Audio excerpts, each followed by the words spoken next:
a grand jury indictment against activists in San Diego. We hear from the radio that activists in Sacramento are being targeted by the National Guard. Each individual now has to stand up and pay attention and tell 100 other people, because if we could let them get by with operations like this, blowing up subways, smashing planes into buildings, assassinating democratically elected leaders, then we become complicit in these crimes. And I can guarantee you, we are the terrorists. Knowing from what empires, and this is the last stage of American empire, this is the last consolidation of the corporate military state. But if individuals like yourselves, you two are doing outstanding work. All people should thank you.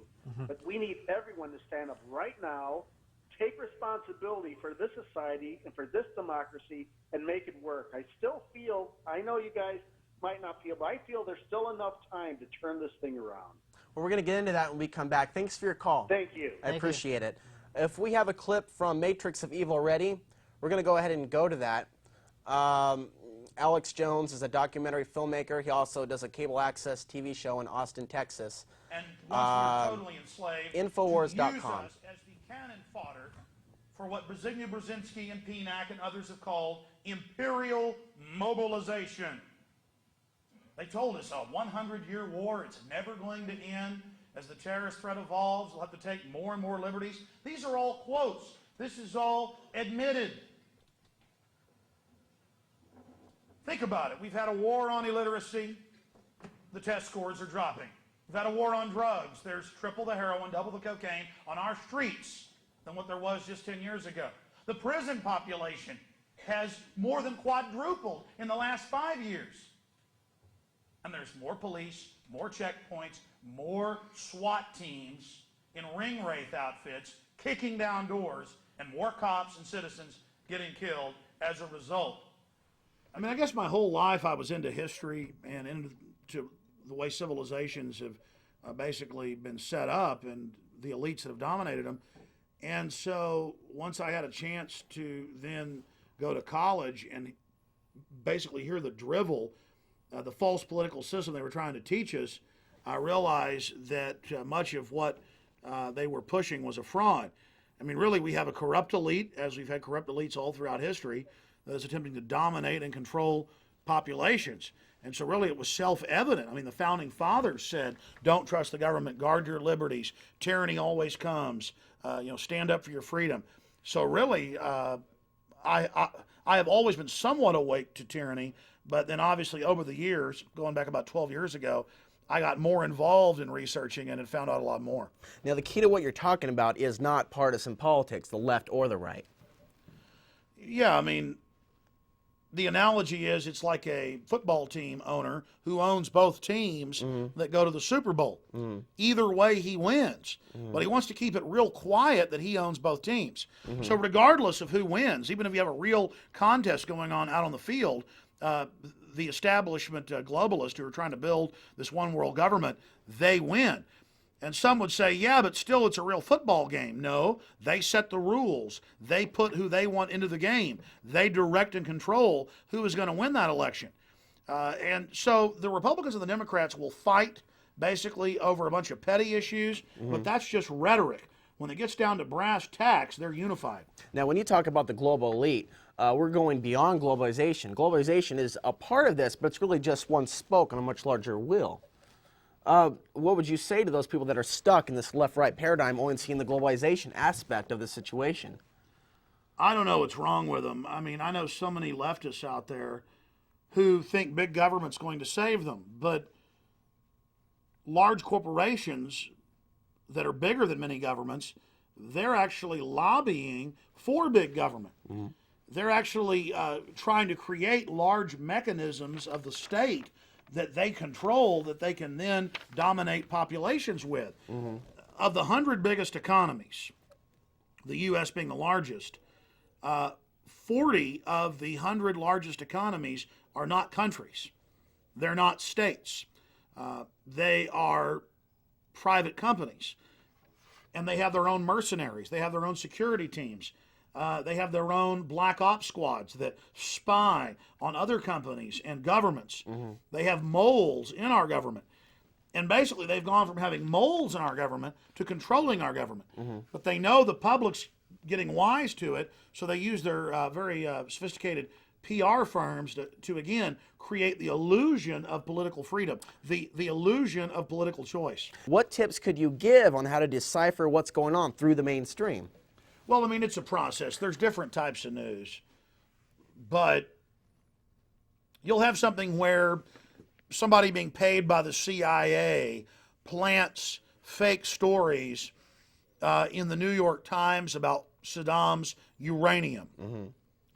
And you have people like Armstrong Williams getting hundreds and hundreds of thousands of dollars a year to go on TV and push big government social welfare programs that Bush is peddling, like No Child Left Behind.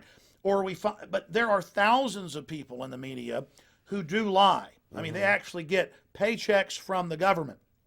Then, just in 2004 alone, last year, there were, just $76 million in one particular federal program. Bush spent $76 million paying for fake newscast and airing fake newscasts pushing his prescription Medicare drug program. But these were aired. I saw these in Austin. These were payoffs to the local media to air fake newscasts that look like some type of news production and never told you that it was an infomercial for the federal government. So the government's using our money now to pay for overt propaganda. You know, not just paying off media people, not just planting stories, but outright manufacturing.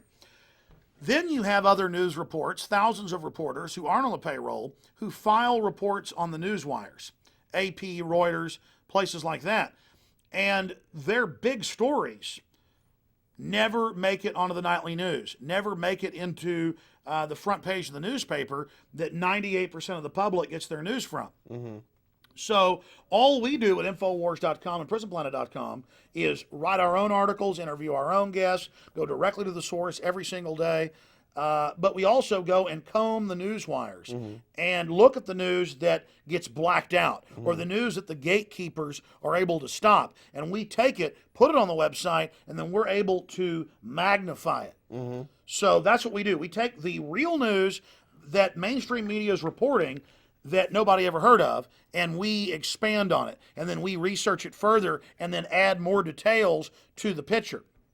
And so there's outright propaganda media, then there's real mainstream media that never gets any attention that we magnify, and then there's spin. And spin is the biggest. Spin is where they say, isn't it wonderful, there's a move to encourage all children to take chips, it will keep them safe. And so we go, well, is it a good idea for all of us to have microchips and be tracked by the government? Can we trust the government? You know, isn't this bizarre? Or they'll have, Andy Rooney or we've got examples of people like Andy Rooney at the end of, a 60 Minutes program saying every American needs a mark, needs a chip to prove they're a good person. So we're not claiming they want us to take chips, even though we have the documents long before it was on the news. We actually have Andy Rooney saying it.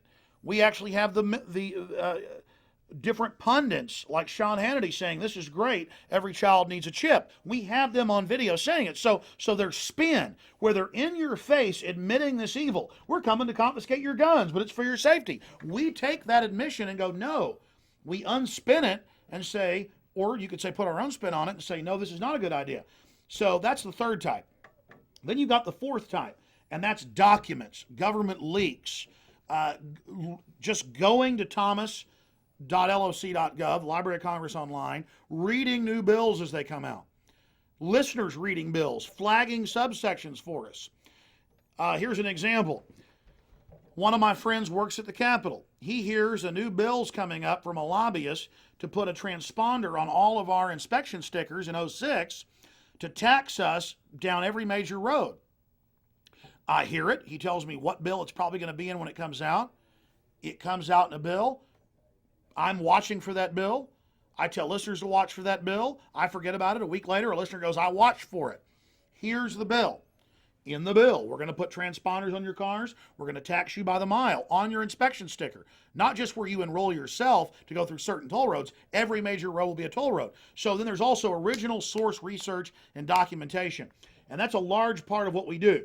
That type of research, original research, is what gets Infowars.com and PrisonPlanet.com the traffic, the original viewers. That's what we're really known for and respected for, is catching things. But I think the most important thing we do is unspin their propaganda and then also catch them in outright lies. So it's all part of a multifaceted, multivariate effort. At the same time, finding those news articles that are true and documented, but that didn't get any attention. Another thing you guys focus on quite a bit at Infowars is this police state control grid, as you put it, being set up all around us. Let's talk a little bit about, in just a few topics, cameras, biometrics, and everything. It's beautiful. We want it. Our kids will be safe. That's the spin. What is the reality? How deep does this surveillance society go? It's a total slave grid. Everything you do will be tracked. Everything you do will be controlled. For 33 years, every child that's born in America has blood taken. And you're told it's for the health department to test for a blood disease. Why don't they just test there? Well, I've had congressmen on my show who admit it. And it's the same system in England and Australia and New Zealand and Canada, what I call the echelon group of countries, because they all adopted echelon in the 50s through the NSA, and they all adopt the same programs exactly under different names. But blood is taken from everybody at birth who was born in a hospital, and one is blood tested for diseases. The other ampule is sent to a federal illegal DNA database. So long before they started saying, oh, we want a DNA database, everybody, which they're now doing, they were already doing it. So you talk about Big Brother. The government will abuse any power it gets. It always has throughout history. And they're going to use this to really abuse us. So now we're dealing with Hurricane Katrina and FEMA treating basically the people that were down there like crap. And so now we're looking at what? Gun confiscation and home seizures. It's happening. I mean, the New York Times gleefully reported, here's the article right here, and it says, New Orleans begins confiscating firearms as water recedes. And this is after the few looters and people had gone. This is the middle-class areas that weren't flooded, that are up on the rim or the bowl. And they go into middle-class homes and they beat people up. They take their guns. The police have been caught looting more than anybody else in the city. That's the way it always is. Armies always loot. Again, we can't trust them. But waters were receding across the flood-beaten city today as police officers began confiscating weapons, including legally registered firearms from civilians. Why are police calling us civilians? That's a military term. Again, that's the martial law. From civilians in preparation for mass forced evacuations of the residents of the city. And they said by disarming them, they can't resist when we force them to leave. So again, the UN said back in 2000 at a UNIDIR summit, they said civilian ownership of firearms threatens the legitimate power monopoly of the state. And so they call it a power monopoly. They think a power monopoly is legitimate. I think it's illegitimate. A power monopoly is a dictatorship. And so all New Orleans is a giant training op to condition the public to accept troops, to accept lockdowns, to accept gun control, to accept families being broken up. The whole thing is a giant drill. In Portland, Oregon, we have started the loudspeaker. There are 3 bills, 1 in the House and 2 in the Senate, to eliminate cable access as we know it and stop information like this from getting out. The same bills are introduced here in Texas. And again, the same type legislation for every other similar issue is being introduced simultaneously in major European and Western countries.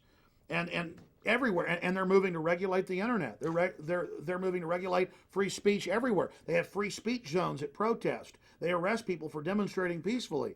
Everywhere, this paradigm is expanding. So being true patriots, our solution would be to, I would say, get as much avenue, get our fingers everywhere we can in the alternative media, whether it be through the paper, the internet, while we still can, and cable access television. Yeah, and this is really good news that they're panicking. I mean, the moves to regulate internet speech, if you criticize the government, oh, you got to have a license to do that, you know, election reform laws. How is election reform doubling the amount of money corporations can give, but then saying they want to regulate my political blog? When I don't endorse any of these parties. What kind of problems have you had lately, especially when you were covering the London bombing about a month back?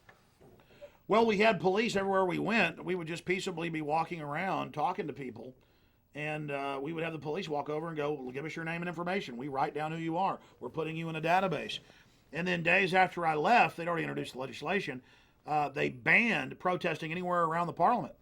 And luckily, I was there right before they banned it. Was one of the last people to be able to bullhorn the Parliament, which was. But it's sad to see that happen. So everywhere there's these moves to clamp down on free speech, and you know, speech is speech we don't necessarily like. I don't like the Ku Klux Klan. I don't like Metcha and La Raza, Hispanic supremacist groups. I don't particularly like some of the stuff Louis Farrakhan says about white devils, or he used to say. But still, I will fight to the death for his right to say it. Because if we don't do that, we're all going to lose our free speech. And folks, they arrested over a dozen, but 7 of them had the charges, were continued on, against them. 7 Christians who prayed on a street corner at an outfest in Philadelphia a year and a half ago, they were charged. And Chertoff of the Justice Department, and when he was at the Justice Department as Ashcroft's deputy, Chertoff actually advised the state how to prosecute him under hate laws for praying. They said that it was hateful, and they were facing 47 years in prison.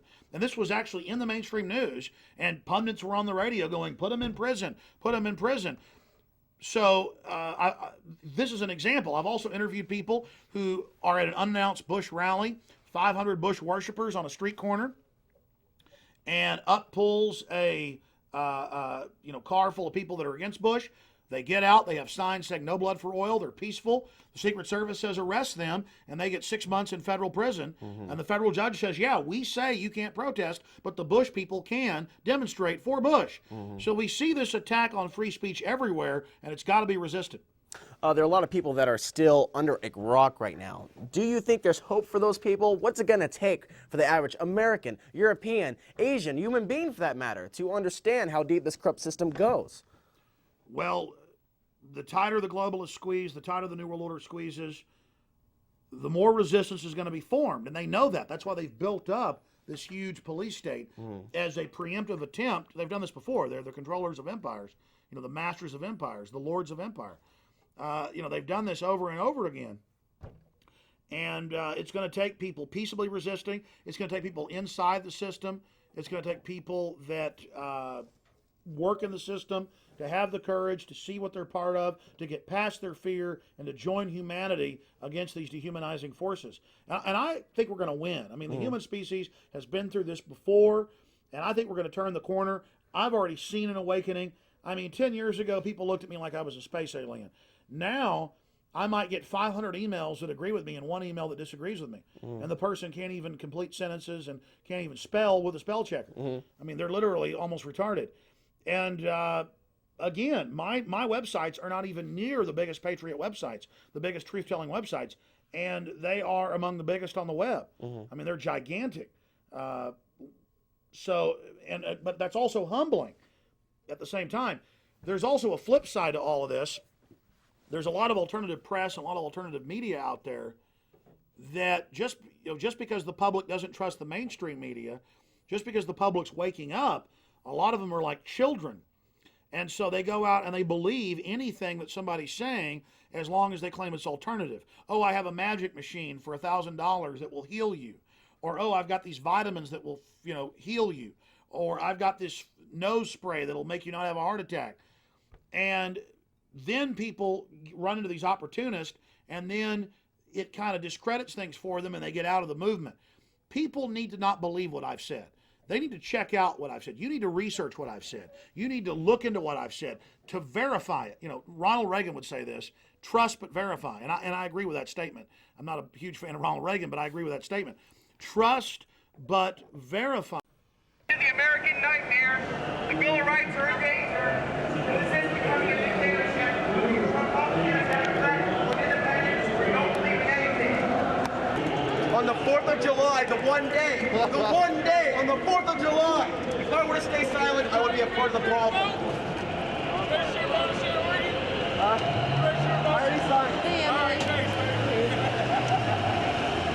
Analysts that are coming forward not only about the war, but about the lie, the official story of 9/11.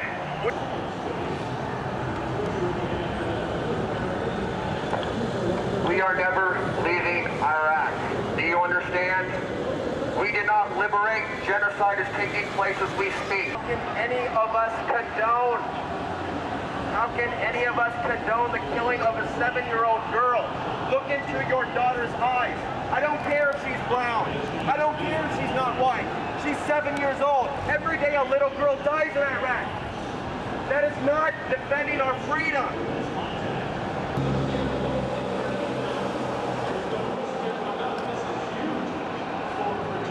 I want to thank the Portland Police for the first time in my life for not shutting me up. Maybe there are people out there who understand that this is a dictatorship. We have to recognize the Bill of Rights enable you to have the freedom to say what you want to say and wear whatever t-shirt you want to wear.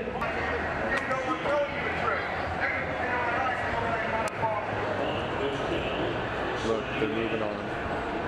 We have fallen down the memory hole. The one day on the 4th of July, if I were to stay silent, I would be a part of the problem. As you see the surveillance grid being put around you, as you see the iris scans in the airport, scanning your eye to make sure that you really are who you say you are. Question 9/11. Question 9/11. Thank you. Because this does all come back to 9/11. The law. Truth is, Osama bin Laden was a mental illness in 1984. You will always have a boogeyman. You will always be at war. But the truth of the matter is, folks, the truth is you ain't seen nothing yet. You think you've seen surveillance. You think you've seen a police state. You haven't seen anything yet. Reality is a shared hallucination.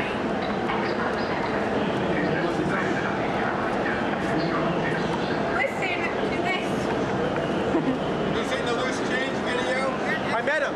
I did too. I got signed Reality copies. is a shared hallucination. You want to say something? 9/11 was a what? 9/11 was an inside job. Yep. 9/11 was an inside job, and some war on terror is never going to end. Remember, they said it was a 100-year war. It was never going to end. A 100-year war. It's never going to end. It's never going to end. Your children are going to fight this war. The draft could come back. If we go, think about it. Read the papers. If you want to attack us, we will attack ourselves. If there's not an enemy to fight, then you'll manufacture one. Look at how much the defense is making on this war. This is a business, and you are cannon fodder. You are the blood, the lubrication for the military industrial complex that Dwight Eisenhower warned us about in 1968, our former president. Even the nation shall guard itself from the unwarranted influence of the militarized industrial complex. The military industrial complex, the prison industrial complex. This is a way of life. Your children will have no jobs in the new America except to be a cop, except to work for Homeland Security, except to work for CIA, NSA, FBI, and all the new local intelligence agencies. Police gang rape an Iraqi woman. And now the news is coming out. Gang rape. And you look at your child, sir. Look at your child's eyes. She was 12. She was 12. And just because they are of a different color than you does not make them less than you. You all are intelligent to some degree. Even if you worship George W. Bush like he is the Lord. You all have the ability to affect change. You all are good people deep inside your hearts. We can change things if we do it intelligently, if we do it peacefully, while there's still time. I came out here to embarrass myself with the Lord to let you know how serious this is.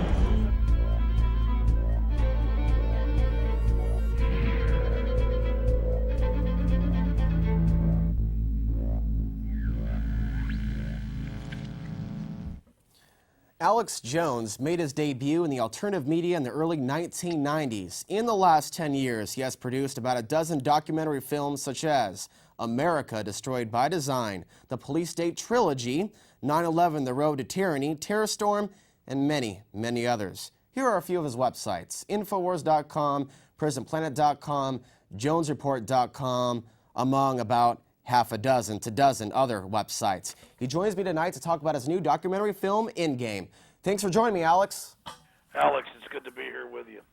Tell us a little bit about Endgame before we get started here. Well, it's the proof of the North American Union, the proof of the global elite's plan for world government, but world government is only a means to an end. Once world government is in place in their official public documents, they plan the orderly extermination of at least 5 billion of the population. And we walk through it in Endgame. People can check out all the free trailers and information at whatistheendgame.com. They can also watch the film for free already on Google Video. It's not in the high quality you'll find at whatistheendgame.com or prisonplanet.tv, but I don't care. Just check out the information and then go check all the quotes and documents and video clips you see.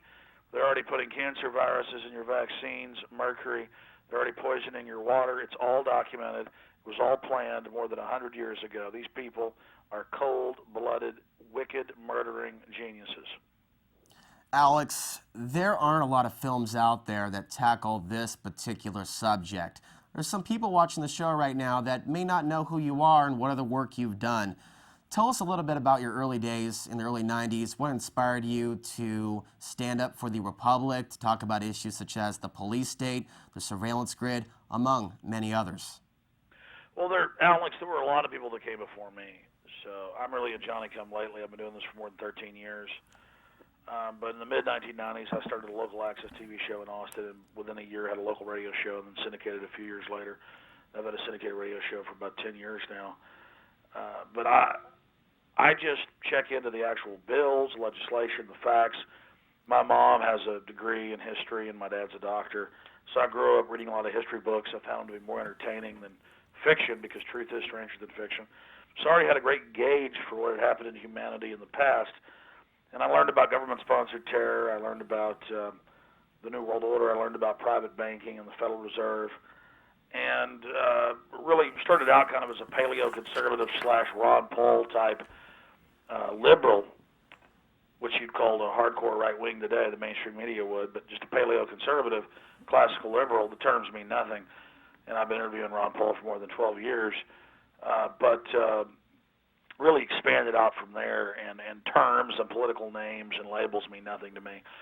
Do you want liberty or do you want slavery? That's really the big question I ask. And the average person has a conscience and is guilty if they do bad things to people, is guilty if they cheat people. I know I am if I do that.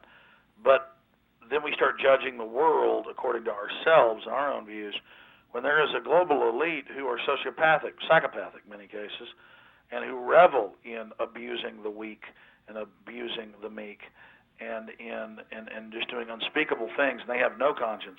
And so our biggest mistake is judging the world according to our own yardstick instead of really looking at what the elite do.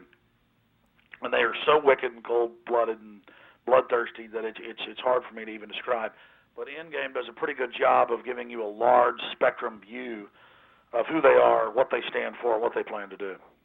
Alex, there's a lot in the news, clearly from your website and other websites that are on the web, that are talking about China and Russia these days, the possibility of a World War III scenario, whether real or manufactured by the same military-industrial complex banking establishment.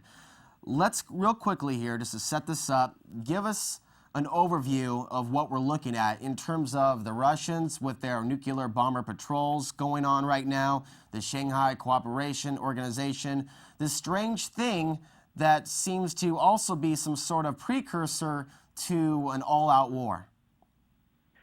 Well, I already knew this. I'd read it in several well-documented books, but I remember about 8 years ago seeing the History Channel admit that our government put Mao Zedong into power, and they had the old CIA section chief admitting that our government put Mao into power in 49. I knew that the big Wall Street and London banks put the communists into power to consolidate control, to try to head off a true second renaissance that was starting to take place in Eastern Europe and Russia, which would threaten the hegemonic power. China adopted the one-child policy and the eugenics policy of the U.S. in the 70s when George Bush signed the treaty with them under Nixon. So China really is in bed with the New World Order, but they've said in the last 5 years with Russia they want to set up their own New World Order, and whether that split is real or manufactured, it doesn't really matter. The old Who song comes to mind of meet the new boss, same as the old boss, won't be fooled again. Well, we are fooled again, and it's clear that the neocons want to fail forward. They've been caught with their pants down. They've been totally discredited. Congress has an 11% approval rating. Cheney has a 10% approval rating. Bush's is plunging. Hillary has a low approval rating, despite the fact that Fox News is fundraising for her and advising her for the last 5 years. And so the global elite want to have a global war, which will really be a war against the people, as George Orwell, Eric Blair said, not a war between each other. And all of that is a great danger. But the war is already happening, has already begun, as Patrick Henry said. The next sound from the north will be the resounding clash of muskets and arms. I hope that isn't the case, but they've already devalued our dollar by more than 60%. They've already turned our public into mind-numb, mindless, consuming zombies. They've already had devastating effects on the world population. And we have a global elite, the Chinese, the Russians, the U.S., England, Israel, working in unison against free, sovereign, third world populations, first world, second world populations, and the middle class of the planet, while playing us off against each other. So it's a lot more sophisticated than even the paradigm that they've been putting out. Well, it is horrifying, Alex. Most people don't seem to understand how money works. I just read today, waking up, that $41 billion, that's be with a boy, $41 billion has just been injected. Up the dollar today. Didn't work, though. The dollar sunk. What is it now? The dollar to the euro, it's about $1.44, $1.35 now. It looks like just last month it seemed like it was $1.38. Yeah. So where are we going with this, Alex? I mean, it clearly looks like they are manufacturing a collapse of the U.S. dollar. Well, they've stated it. I mean, even the Financial Times of London 2 months ago, the big central banks that issue the currency and issue the credit cut off credit to the kind of mid-level banks and lenders and brokerage houses for the different mortgages.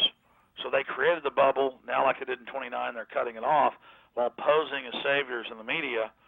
And they're announcing a rate cut yesterday, and they'd only have the market plunge 200-plus points. The Financial Times of London admitted, though, that it's the big central banks that are sharing or consolidating with smaller and medium-sized banks right now.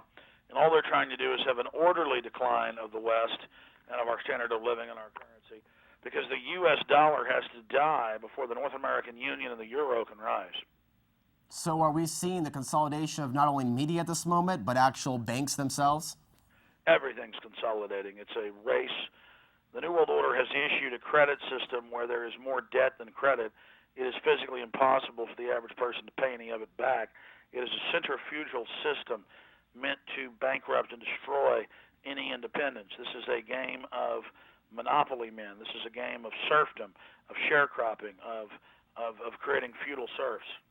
You know, Alex, one issue that I think you've really hit the nail on the head is this whole North American Union thing. I heard you locally here in town on the Lars Larson show, a guy a lot of listeners know. He's on just about every bus flying through downtown. And he doesn't seem to have a problem as of yet with the North American Union, and you've talked about it along with Jerome Corsi. That's right. He didn't deny it. He just said it was a good thing. He just thought it was, well, he didn't see the problem. He thought it was free. He said, hey, it's free market. It's not free market when they write trade deals for select Fortune 100 companies at the expense of the free market. It's the opposite of that. And then they fool the left by saying, look, the free market's corrupt and bad. This is not a free market we're witnessing here. Well, what are we witnessing here in terms of these?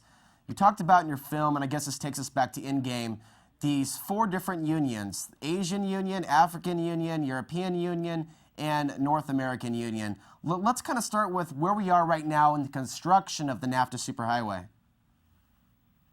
Well, you noticed that earlier this year, in January, they had parades from Spain to Germany, Italy to France, for the 50th anniversary of the European Union. The European Union does exist, ladies and gentlemen. Now, the media has told you it doesn't, but it does. Again, that's how dumb they treat us. 1/5 of Americans can't find the U.S. on a globe, so they tell you these things don't exist, but they do. And the European Union wasn't officially founded until 2000. So why did they have a 50th anniversary in 2007 in Europe, by the way, that no one showed up for. They had jugglers and parades and all these tens of millions spent in every city, but no one in the streets, no one lining the streets. Europeans weren't allowed to vote. They hated. So why were they having a 50th anniversary for 1957 with the Treaty of Rome in Italy when they officially set it up? And I have the Treaty of Rome document. If it just started 7 years ago. See how obvious that is? In March 24th, 2005, then Prime Minister Paul Martin, then President Vicente Fox, and current President George Bush met at Waco, Texas. They then went to his Hollywood cowboy ranch, the stage, the sound stage, to wear cowboy hats and sign the Security and Prosperity Partnership. And through 4-year lawsuits, Judicial Watch was able to get the agreement. It is a North American Union agreement, and they're going to take 83, every north to south, south to north, east to west, west to east road, 83 of them. It's all official in black and white. And they're going to place toll roads on existing roads and tax us about 60 cents a mile on average to begin with to fund the North American Union. They're going to have a phony carbon tax that has nothing to do with the real environmental crises we have. World Wildlife Fund was founded by the SS officer Prince Bernhard and Julian Huxley, the father of modern eugenics, as a tax on humanity, a tax on what we exhale. Plants breathe carbon dioxide. So they're going to genetically engineer everything, screw everything up, dump toxic waste in the ocean, cut down the rainforest, and then tell us the solution is a tax on carbon dioxide, the key life-giving gas that just 100,000 years ago was at 10 times current levels, and every top climatologist and people that have studied it believe we're actually in an oxygen and carbon dioxide-starved environment. The planet's very sick right now, and anything that increases carbon output is an absolute blessing, contrary to what they push. So it's a diabolical plan. These people love death. Alex, learning about the world, about a lot of these issues, has actually made me more passionate than I was 5 years ago about the planet, about the environment, about me as a human being and my connection to the planet I live on, which is a little bit different than the feeling I get from Mr. Gore. The main problem that I have with this argument is the solution to this perceived man-made problem. My question for you is, there's a report that just came out, USA Today, cloud seeding. It's a regular admission that they are spraying our skies to deal with this climate change, which may be caused, of course, by the sun. I know you've done research into that as well and written articles with Watson on that. So what is your take, though, on the whole chemtrail phenomenon, because that may be in line with your overall message of bioweapons and depopulation? Well, I interviewed 2 years ago, when it first was declassified, Ben Livingston. And Ben Livingston is the father of weather weapons, World War II pilot, very intelligent, still at 85 years old today. And Ben got very upset and could speak out because it had just been declassified when Katrina and Rita, and I talked to him before this even happened, but after it happened I talked to him. Katrina and Rita hit Texas and Louisiana and Mississippi and the Gulf Coast. In 1967, the Stanford Research Institute and the Naval Weapons Laboratory, as well as the Pentagon, had certified that in 1964 test, Ben Livingston and a secret Navy program of the Air Force, in conjunction, have been able to completely knock out hurricanes or change their course. See, hurricanes only have 4 to 5 power cells that build them in their energy and create the spiral vortex. And going in with basic primitive 1930s technology, cloud seeding, they can completely cause them to just dump into the ocean. And then that was all classified. During Vietnam, he led squadrons of aircraft. They'd be during the dry season. They could flood the Ho Chi Minh Trail, 10 feet of water. It also has a weaponized value, but also a peaceful value. So we talked about that, and we broke that. Now the London Guardian, the London Telegraph, the Globe and Mail, the BBC, USA Today, all now admit that they can control hurricanes, and there's talk of controlling them in the future. But they're calling this a new technology. Nothing about this is new. This was deployed in the early 60s, certified by the U.S. government in 1967. And for all the good environmentalists out there listening, for people that truly care about our planet, none of us want to drink the dioxin from the plastics industries and have our children have all sorts of problems and have cancer explode. None of us want to breathe mercury from the coal-powered plants. None of us want to go through this and have our cancer explode by several thousand percentage points in the last 50 years. Alex. There's no doubt. Well, Go ahead. I was just going to explain to them that the environmental solutions they're given are all frauds that take us in the wrong direction, but go ahead. What I do want to ask you, and that's a question I did have planned for you, where do you think we should focus our attention and energy for those of us that do give a damn about this planet, instead of just the phony, what you would call, or the term I coined, the environmental COINTELPRO operations, such as what Al Gore may be a part of? Where do you think? There's no may about it. Al Gore owns the 12th largest oil company. Al Gore is a fraud and a lie. So is Hillary Clinton and Bill Clinton. You know, I reported 5 years ago that Roger Ailes and the head of Fox News and Rupert Murdoch, the owner of News Corp, were having 4-hour weekly meetings with Hillary, and we're behind her. Now it's been in the New York Observer, New York Daily News. Bush is appointing former Clinton people all over. Clinton was hired by the CIA in the 60s, trained as a Rhodes Scholar. I've interviewed CIA agents Terry Reid about the drug dealing at Mena, Arkansas. Again, I'm condensing all this to you, listeners. I just beg you. You know in your heart I'm telling you the truth. But I'm begging you to not let your true concerns be used by these very wicked people. Let me just break down what's happening. Carbon tax is a tax on human life and all animal life. Plants exhale in their metabolic system carbon dioxide. Carbon dioxide then causes, when the plants exhale oxygen, for animal life to increase, thus increasing plant life. And again, the ice core studies, every major university has looked at it. We have had upwards of 10 times the level of carbon dioxide. Plants are healthier. The earth is more vibrant. We have larger blooms of plankton, which are deep trouble in the ocean. So they come in with a sick joke with all of your real concerns about the environment, and they tell you we're going to have a tax on carbon, a tax on breathing, humans are a cancer, all this other garbage, while they suppress all the clean technologies that they could be deploying while giving you half-baked farces that they know will never work. The biggest threat to the earth, the biggest threat to the genetic code of the planet that is being vandalized viciously, that Endgame covers, is the genetic engineering. And Rush Limbaugh and others get up and lie and say, well, George Washington Carver spliced different types and hybrids of tomatoes and of peanuts and other plants, and everything's genetic engineering. What's wrong with it? No. When they take 4 or 5 insect genes and a couple animal genes and put them in a tomato or a potato, I've interviewed Nobel Prize winners who were making $10 million a year, British and others, who then found out that half the rats they were feeding these potatoes to would die. The other half were extremely sick. There's only, 54 amino acids that are natural in all of human development and animal development for hundreds of millions of years. When they cross different species and different families, plant and animal and insect and the rest of it, it creates new amino acids, dozens of new amino acids that the body cannot absorb and that are highly toxic. And most food we eat is now been cross-species chimera. That's the old Greek god that was 3 different, a goat, a dragon, and a dog or whatever. But that's the term chimera. And the chimeras are the greatest threat that we face, these cross-species, and it's jumping into the plankton, the bacteria, it's jumping into the viruses, it is jumping into the plants and animals, and it is basically already at Armageddon-type levels.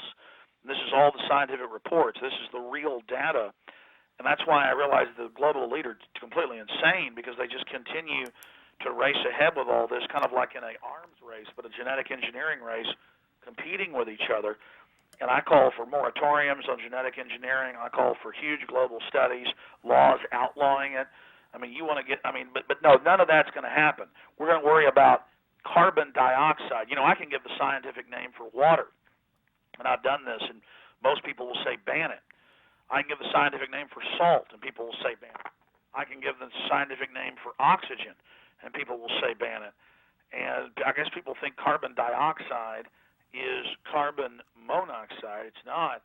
And so we're going to have a global tax off of what animals exhale on what plants breathe when, again, the Earth's health is governed by solar intensifications that then cause huge carbon dioxide and oxygen blooms. The Earth's atmosphere leaches into space every year trillions of metric tons of oxygen and carbon dioxide and nitrogen and other gases and helium. We need this, and the animal life forms on the planet are creating it. And so they've got us worried about this, which they want to tax, while they're genetic engineering, dumping toxic waste, dumping plastics into the ocean, which have caused huge giant islands larger than some continents, larger than India, about 1,000 miles off the coast of California, all these huge mega crises. And we're busy, and I talk to environmentalists, they go, yes, well, maybe you're right about carbon dioxide, but it gets people focused and ready and to deal with it. They're not dealing with it. And so all I can say is Endgame Blueprint for Global Enslavement. Watch it for free on Google Video or watch it in super high res at prisonplanet.tv or Infowars.com. All I can say to people is people need to see the Endgame Blueprint for Global Enslavement because, believe me, for the last 10 years, I wouldn't comment on global warming. I wouldn't comment on whether it was man-made or sun-made. I did my research, and it's conclusive. And it's very, very, very, very serious what we're facing. The Stone Age ended with the Bronze Age 9,000 years ago to 5,000 years ago during the Hyborian maxim, when the Earth was 10 degrees hotter on average than it is now, and that's what created huge growing belts and allowed our ancestors to go from hunter-gatherer in an anthropological view to an agrarian development, and that's what allowed writing and mathematics and stargazing and everything that's the foundation of society and civilization today. And from all the historical text and the scientific data I can look at that is unfiltered, a warming planet is a boon to plant and animal life, the contrary to what we've heard. Thanks for explaining that, Alex. I want to let you know I have a couple of questions that I prepared for you that are both from your audience and my audience, some things that a couple people wanted to know, and we'll go over a couple of them, and we'll get into the top question in just a little bit. We'll start with Carolyn and Quasimodo from Austin, Texas. The question is, what do you know about the Real ID Act today? Not just last year, but today in its current progression. Is it going to be pushed back past 2008? That's a red herring. In my first film, America Destroyed by Design, produced in 1997, I show the executive orders for federal standardization of driver's license. And then they talk about a law making states federalized. We've already, since a conference in Sydney, Australia in 2000, been under a United Nations codified global standardization. And so we're already under that standardization. And so they're masters at, here's an example. AP reported yesterday that Mexican trucks have been in the U.S. for 6 years. I've been reporting that for 6 years. I saw the Mexican trucks. I read it in industry publications. Whether you're for it or against it, the point is they have us debating whether it should happen after it's already happening. We already have a national ID card. We already have state driver's license that are standardized. Interesting.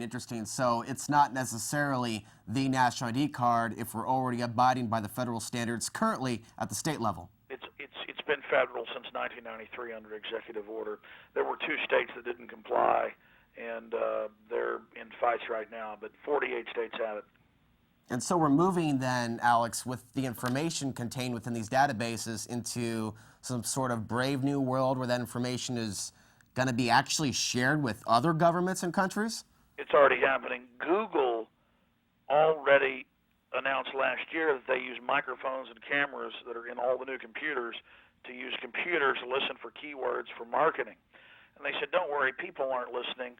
AI software is listening and doing keyword logs. So if they hear a dog barking in the background off your cable box or off your Google-based computer that's hooked into Google, and that's already being done. Look, it's all so far. Whatever the general public's debating, it's 10 years, 20 years, sometimes 30 years ahead. They're still saying that the SR-71 Blackbird, in service in 1955, cruising in Mach 3, and flying on the edge of space in 1955 is still the fastest plane in the world in 2007. But I've privately had discussions, and he could talk about the few parts that have been accidentally declassified. Colonel Bob Bowman, the former head of the Star Wars program, and he talked about how when he was there in the 70s, they already had robotic spacecraft in orbit. Amazing, amazing. You know, Alex, this is very difficult when you look at the whole situation with China and Russia, and I truly feel that we could enter a manufactured conflict, if that's what it is, in a short span of time to consolidate more power and I agree. So in terms of looking at that, I'm very concerned right now, along with you and a lot of people that watch these shows and the other shows, when it comes to off-the-grid living, that is preparing maybe one day. Well, that's true environmentalism, and true conservation and sustainability is to stop thinking you need all the baubles and the junk and feeling inadequate because you don't have all the crap that they push on you. What you need is good friends, good neighbors, good family. That doesn't even have to be your blood family, people that are your family, that love you. And realizing that we don't need all this junk that they control us with, and in trying to get off the grid, even if it's a garden in your backyard, even if it's an RV to get away to the country if you need to, thinking about being independent, because we had a Great Depression 70 plus years ago, and 80% of the population was rural and could grow crops, and still people went hungry.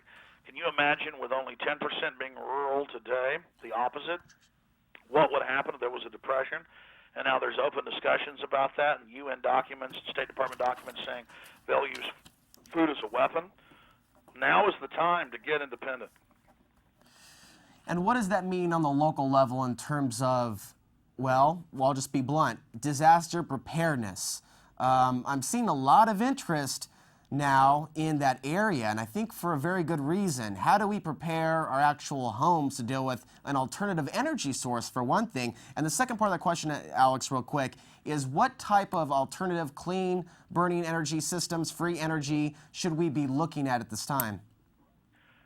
Well, that's a huge area, but solar, obviously, really great systems are now coming out, though they tried to suppress them.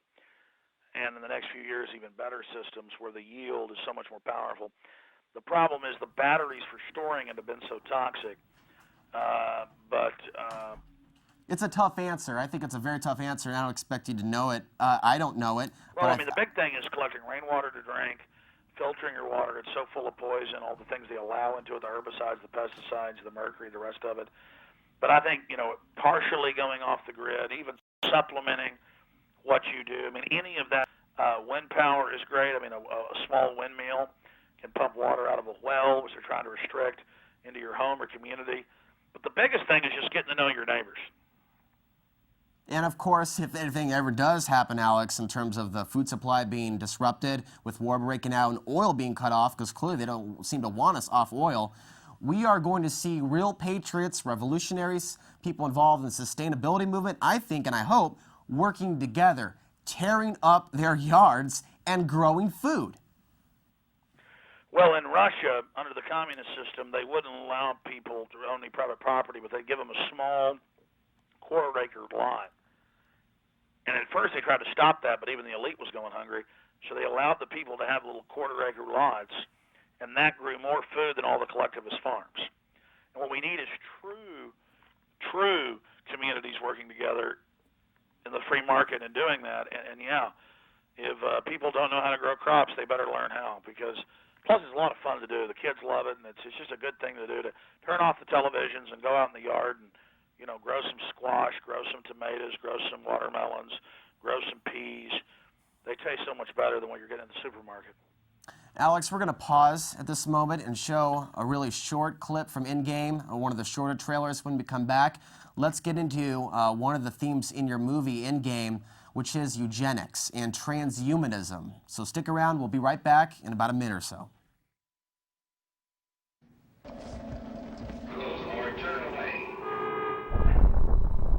Eugenics dominated the 20th century. Its ruthless spirit has now metastasized into the fields of genetics, nanotech, and robotics. The architects of the New World Order are in a race to complete the structure of world government so they can suppress the independent development of technologies. The technocrats call their governing system the final revolution, what is known as the transhumanist or post-humanist movement. Biological evolution is too slow for the human species. Over the next few decades, it's going to be left in the dust. The drive for world government is now all about who will control and have access to radical life extension systems. Transhumanists believe that they will attain the fountain of youth by merging with technology. Now it may be within their reach.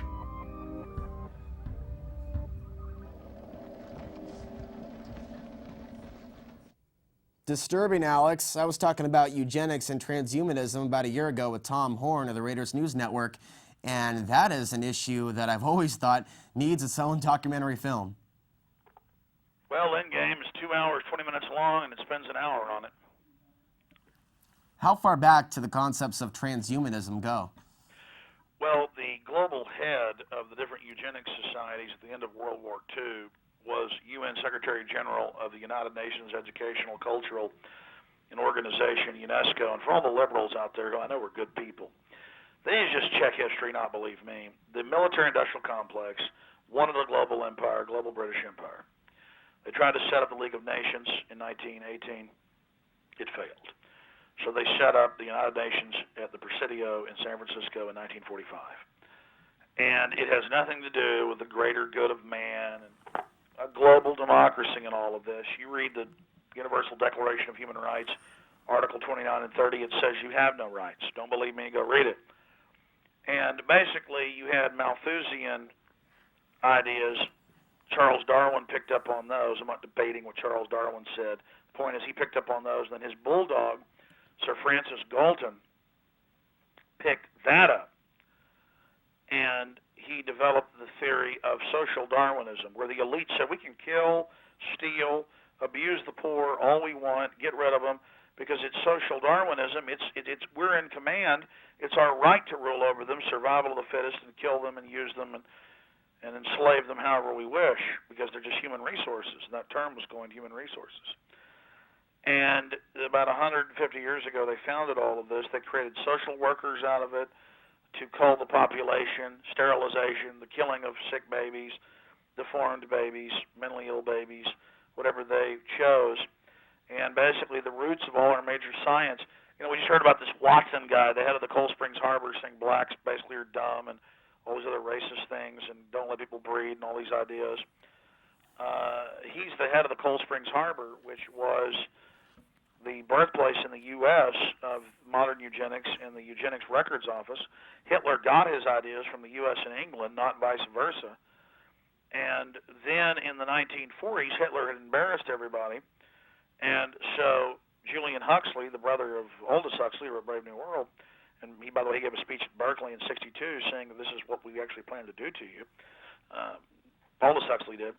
Julian Huxley founded transhumanism in 1946 as a new name for eugenics, and said that the elite need to exterminate the majority of the population so they can have access to the life extension technologies. And the Ivy League master's and then doctorate student Theodore Kaczynski, who was going to, by the way, be the dean of an Ivy League school, he was brought into all of this, and he'd been involved in CIA mind control experiments. That's LA Times, Theodore Kaczynski. Theodore Kaczynski was introduced to this plan to exterminate 80% of us and bring in the machines and transhumanism, and he revolted against it. That's why a guy with 170 IQ ran to the woods and to a shack and started sending people mail bombs.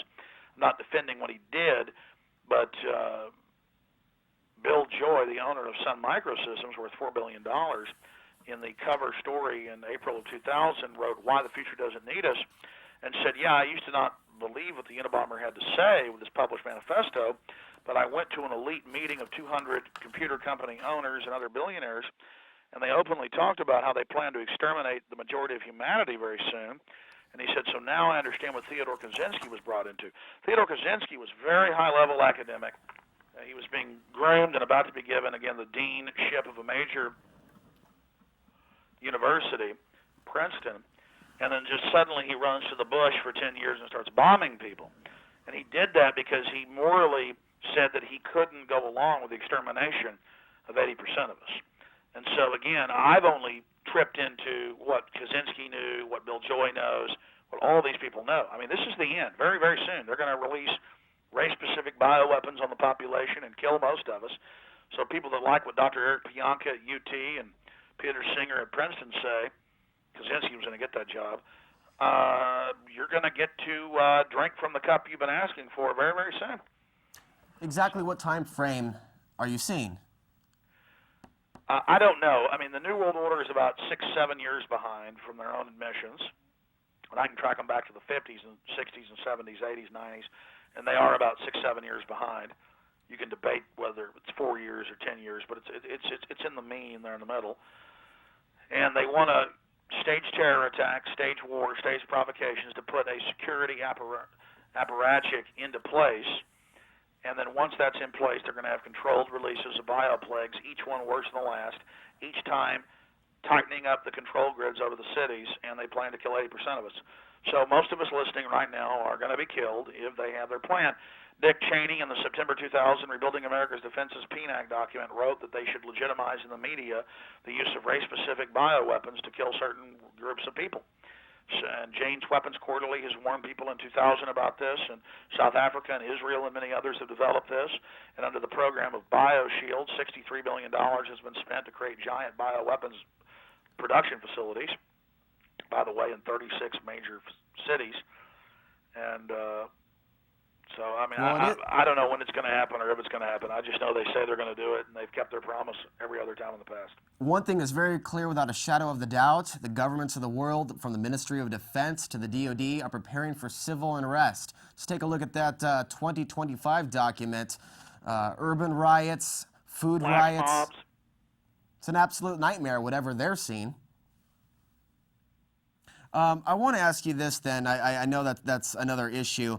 On the topic of the elite, which is a big topic in your film, particularly the Bilderbergers, if we did not mention that already, in your exclusive interviews with Jim Tucker and some of the other people there. This is one of the questions I wanted to ask you.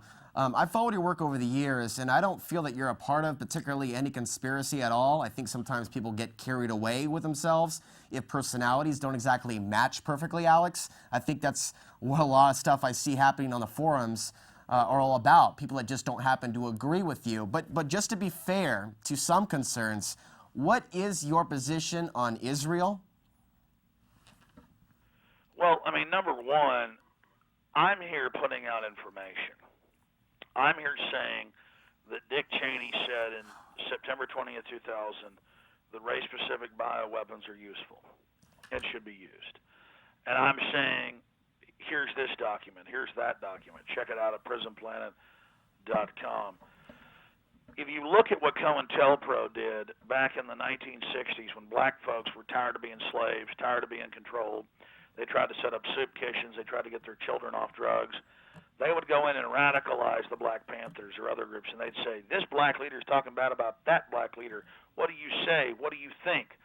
Just to get a debate going and infighting going so we can't come together against the larger global crises that we face. I mean, I get on air every day, and I expose Russian false flag staged attacks. I expose British.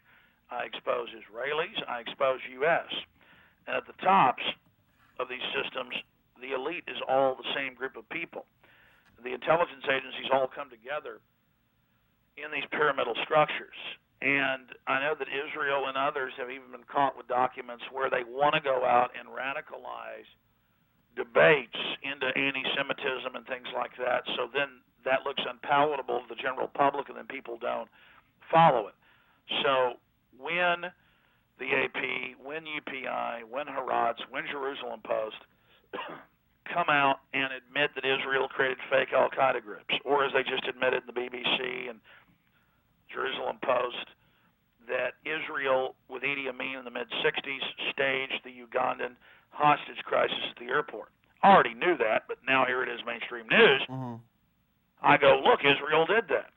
Well, Alex, it's just that with the topic of Israel, there's something clearly there. Definitely the power base has been there. It was set up for a reason, clearly, in this geopolitical fight for power. But my point is I talk about real things Israel is doing and criticize Israel's crimes. Mm-hmm. Instead of these sites, thousands of them, that literally claim that evil didn't exist before the Jew. They claim that evil flows, the fount is the Jew. And I'm sorry, 5,000 years ago, the Qin were corrupt in China. I'm sorry, there were people killing each other in the Middle East. There were people killing each other in Europe long before Jews ever came around. So the religion of saying we can't fight corruption, we have to say it's the Jews or the Catholics or the Muslims, the Islamo-fascists. It's a human condition of corrupt elites doing bad things. And it's a human condition of people getting together that's going to defeat it. So, I mean, there's a lot of COINTELPRO on the web and a lot of mockingbirds that copy and repeat what they've heard. Mm-hmm. And it's really a destructive distraction. Well, you go cover a Bilderberg group meeting, they're going to be Germans, they're going to be Dutch, they're going to be British, there's going to be Jews, there's going to be Arabs there. And there, it's the elite waging war on the people, the elite consolidating power for the elite's sake. Mm-hmm. And, as for message boards, it's a great pain to me that most of these sites that nitpick and ninny and attack other people never spend time saying, hey, vaccines have more mercury in them, not less. Or, hey, the Patriot Act affects U.S. citizens. They spend all their time ninnying about someone didn't say that he hated Jews, so he must be a Jew. And Jews are evil, or Catholics are evil, So it's a disease. We've been trained to infight with each other, divide and conquer, balkanization. Divided houses fall. That's why we've fallen. Yeah, I agree. I mean, my perspective on Israel is they're definitely a part of what's happening, but I don't feel that the power is specifically necessarily centered there, despite what we know about the Israeli lobby. I mean, they were just doing a whole special. Well, they're incredibly powerful, incredibly wicked. The point is that, I talk about Israel attacking the USS Liberty in 1967, and now it's been declassified. Chicago Tribune, they knew it was a U.S. ship. They tried to sink it to blame it on Egypt. All the admirals and chairmen, Joint Chiefs of Staff, and the captain, all of them I interviewed, it was all true. I already made a film about that, Terror Storm. Mm-hmm. But then I point out that LBJ took control of the ship, positioned it under a national security directive. So I say, by the way, our government was involved too. That doesn't give a pardon to Israel. They're just as guilty if the U.S. was involved. And then people say, well, you're saying the U.S. was involved. You're defending Israel. No, I'm not. It'd be like if 5 guys, a German, a Jew, a Chinese guy, a Russian, and a Native American, robbed a bank. And I came out and I listed the 5 guys that we'd videotaped robbing the bank. And then somebody started saying, well, you're not just saying it's the American Indians. See, I mean, it doesn't even matter. The point is that all these groups are working in concert together against us, and then in tribalism, which is the elite's favorite tool, we end up debating who runs it all. It's like the ringworm children. When they said they had ringworm, 110,000 Sephardic brown Jews coming in from North Africa and Southern Europe, mainly in Western Europe, places like southern Spain. I just went off the Israeli TV cast and the news articles and everything. Israel took hundreds of millions of dollars from the U.S. from 51 to 61 to radiate 110,000 Jews. Now, Israel did it. Israel did the crime. It's evil. It's horrible. The U.S. gave them the radiation machines and the money to do it. Both groups did it. See? So I'm not saying Israel's good or the U.S. is good. I'm saying both of them did it. 2 guys robbed the bank. But see, people then go, Alex Jones didn't say it was the dirty Jews. Well, it was racist white Jews radiating brown Jews. And Israel would not exist if it wasn't for what organizations? Well, the Council of Foreign Relations, the Bank of England, the Rothschilds. I think I'm glad that we at least brought that topic out because But it see was. how we've been distracted from the overall situation of the global elite wanting us dead, openly saying Well, it. that what may be endgame that may blueprint be for the global case, but enslavement covers. it was a question that was asked more than any other question from some people that I know aren't trolls. That's the only reason I just want to No, get I that know, out but there. I mean, see, Because I don't agree that. But hold on. Instead of them going out and starting their own blog or their own website or their own investigation and their own leadership or confronting these evil politicians and leaders, that's what I'm saying. Our movement spends half its time ninnying about who's good and who's bad. Listen, let's just say I'm pure evil. Okay, I'm a really bad guy. I'm not, but let's just say I am. Regardless, we need to go out and deal with the issues. We need broad-based issues that can reach the people instead of these ninny fests. And I beg the people out there to have a little more sophistication and look at the body of my work. The bottom line is a lot of people want me to hate blacks.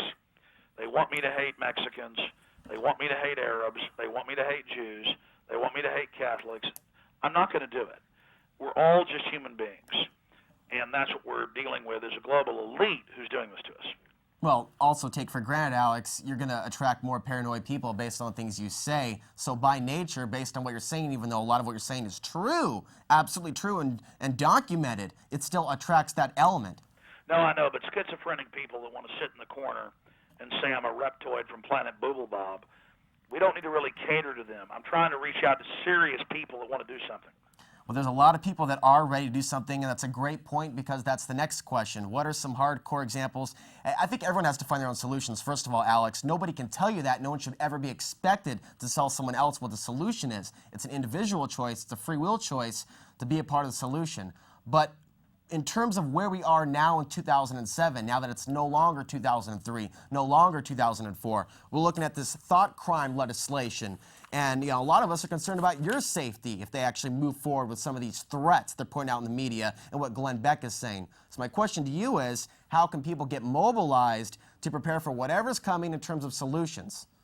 Well, don't worry about me. Escape is not my plan. So that needs to be understood. I've made my choices in life, and I've committed to my course for humanity and decency and honor and love for everybody. It is true that Bill O'Reilly, Sean Hannity, Glenn Beck have all for the last 3 weeks been saying 9/11 truth are criminals, anarchists, communists, murderers, killers, violent. It's all made up. There's no evidence of that. I have internal sources that they are trying to set us up right now. They're trying to provocateur us right now. They did this in the 60s to peace groups where in San Francisco the FBI had put a piece of dynamite in the mud and bomb it and then claim the local peace group did it and arrest 50 people. They want to do that to try to intimidate everybody because we're hurting them right now. We're exposing them, and their market share is plunging. Their ratings are plunging. Their approval ratings are plunging. And so they can't get us all. Ideas are bulletproof, as V says. And we just have to move forward against this corrupt system, Alex. And we have to realize that liberty and freedom is worth fighting for. And we wouldn't have the freedom we have today and the liberty we have today if others wouldn't have made great sacrifices in the past, whether it was George Washington or Mahatma Gandhi or Martin Luther King. And this is an age of reality. They're not the age of Madison Avenue and the trinkets and the baubles. And so I just challenge everyone out there to be leaders in their own right. You know you're a good person listening. You know you have a soul that loves goodness and decency and honor and wholesomeness and innocence. And so it's up to you to, instead of worrying about is Alex Ansary a good guy or is Alex Jones a good guy, it's time for you to activate and be true leaders in your own right and follow the path that you think is the right path to follow and that God leads you to follow. And if you just do that, it's going to work out in the end. And I wouldn't change things from what I've done. I've committed. I passed the point of no return more than 10 years ago, Alex. And so I'm at great peace. And the death threats and all the rest of the things I receive really only lets me know that I'm striking at the very heart of the beast. And I just love our species and think that we have so many great things we can do in the future, so many wonderful things we can build together. And I just want to end and move out of this very dark period that we've been in with these very selfish, wicked people that are in control. And that's the question everybody has to ask themselves out there. It's up to them what they're going to do. And you defeat the New World Order by spending more time with your family. You defeat the New World Order by turning your television off a few hours a week. You defeat the New World Order by not being petty and envious and greedy, and by turning loose and forgiving people. And you beat the New World Order by spreading the word about this great television program or your radio show on the weekend on WTPRN, or my show weekdays on the GCN radio network at Infowars.com. That's how we're going to defeat this evil, is by just showing up on the field against corruption, showing up and just deciding to show up for the game. That's where the journey starts. And believing in yourself, not looking for someone else to show you the way, because, Alex, you did a lot for me back in the year 2002 when I first saw 9/11 Road to Tyranny, because it confirmed in my own mind, in my own experience, that I was not alone. And once that happened, that epiphany happens in the human mind that you are not alone, a whole plethora of doors begin to open for your future in making that change. But eventually you got to get to the point where you do your own research, you come to your own conclusions, and again, you're doing this for humanity, not a dollar, not a buck, not the ego, none of it. And I think there's almost something very spiritual about what exactly we're involved in today. Well, you're right. And, Alex, I could have started organizations and I could be a big shot, but I never did that. I've always preached and taught that people need to go out and be their own leaders, and that we each and every one of us have the seed of the universe in our soul. And that I have called, I told Dick Radowski, start We Are Change. Now it's got 50-something chapters, and they're confronting politicians and media moguls every day and getting attention every day. And, I've told others, go out, start shows, start access shows, start radio shows, start websites. All of you, there's people watching tonight. There's people who later on Google Video will be watching this. And I just tell you to take action, to be leaders, to step up to the plate, and to get past your fear and just commit and turn loose. And in that lies the solution. All that evil men and tyrants need to flourish is that good men and women do nothing. And it was Mark Twain that said, in the beginning, a patriot is a scarce man. He's hated, feared, and scorned. But in time, when his cause succeeds, the timid join him, because then it costs nothing to be a patriot. Alex, do you think, I know you're a newscast, you do a news show. You don't do a religious show. You don't do a show about philosophy, although it comes in sometimes. You do a news show. But my question for you is, do you think in your heart that we are a part of a cycle of some form or another that's larger than man and what man is causing? I think you know the answer to that, and it's obviously yes. There is a cycle, and we're entering a very decadent, destructive cycle, but great things always come after that cycle. And I don't want to die or be in prison, but at the end of the day, I realize that I want others to enjoy the great bounty. And if we survive this cycle, there's no doubt that man is going to the stars and is going to experience wonderful things together. And I love humanity enough to be willing to sacrifice my life, my blood, my treasure, my name, my honor, so that others can enjoy all the things that we could have as a free society and as a free species. And I love God, and I've never made him bones about that. But the God I love isn't the one they teach about in church and this whole religious thing. It's a spiritual thing. Alex, we're almost out of time. Before we get to the last question, let's start off with, if you could retire right now and this New World Order would collapse, where would you go from here? What other occupations would you, just for a fun question, would you try out if you could just leave it all and go have a drink with an umbrella on it out in Hawaii somewhere? Well, we have a family farm that we got at Spanish land grants in East Texas, and I would probably go there and I would raise organic tomatoes because there's a big market for that. I'm a free market guy, and I'd raise peas, and I'd raise squash, and I'd raise corn, and I like the agrarian life. I like the rural life, and I'd wear overalls, and I'd probably have a piece of grass in my mouth, a hayseed, and I'd probably go to the rodeos on Saturday night, and I'd probably drink big cold glasses of beer. And I'd go down and deep sea fish in the Texas Gulf, and I'd spend time with my family, and I'd grow old watching my grandchildren play at my feet, but that probably won't happen, Alex. You know, when I was younger, I just want to see the Middle East before it's completely gone. My father's from the Middle East, although it wasn't a culture I adopted. I had this feeling before 9/11, at least try to see Afghanistan before you'll never get to see it again. And I never did the work to go and do that, and I regret that today. But hopefully you never know what 20 years may bring if we can end up creating a new world without a new world order. Last statement, Alex Jones. Tell us about Endgame one last time and where to learn more about it.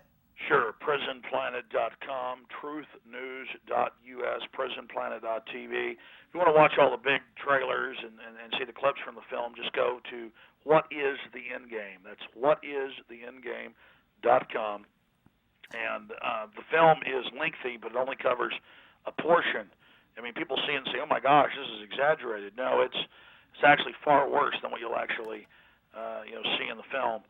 But it's just kind of a snapshot or a thin slice of all of my research and what I've discovered. It's my best work. It's Endgame, Blueprint for Global Enslavement. Hopefully we can change this reality. It is the reality.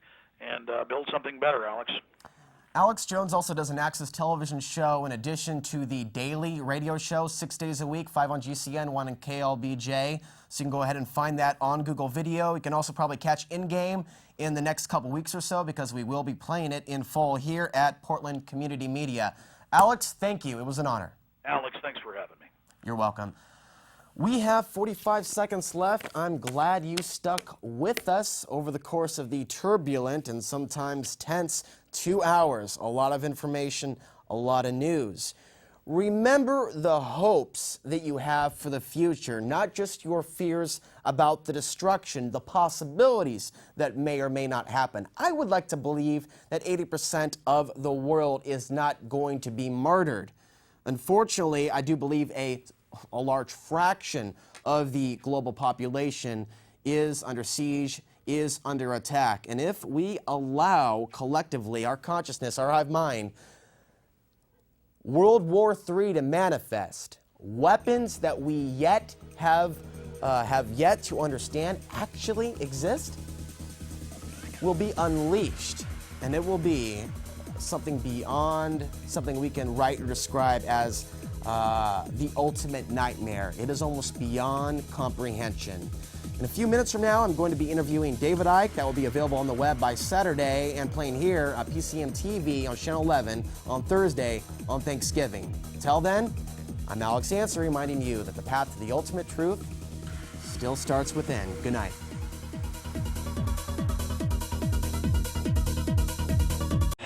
Why so fascist? Hi, Mr. Smiley. What do you think of the New World Order, Mr. Smiley? I love it. I for one, love getting raped by big government. I love the police state. I like being told what to do. It makes life much easier, not having to think all the time.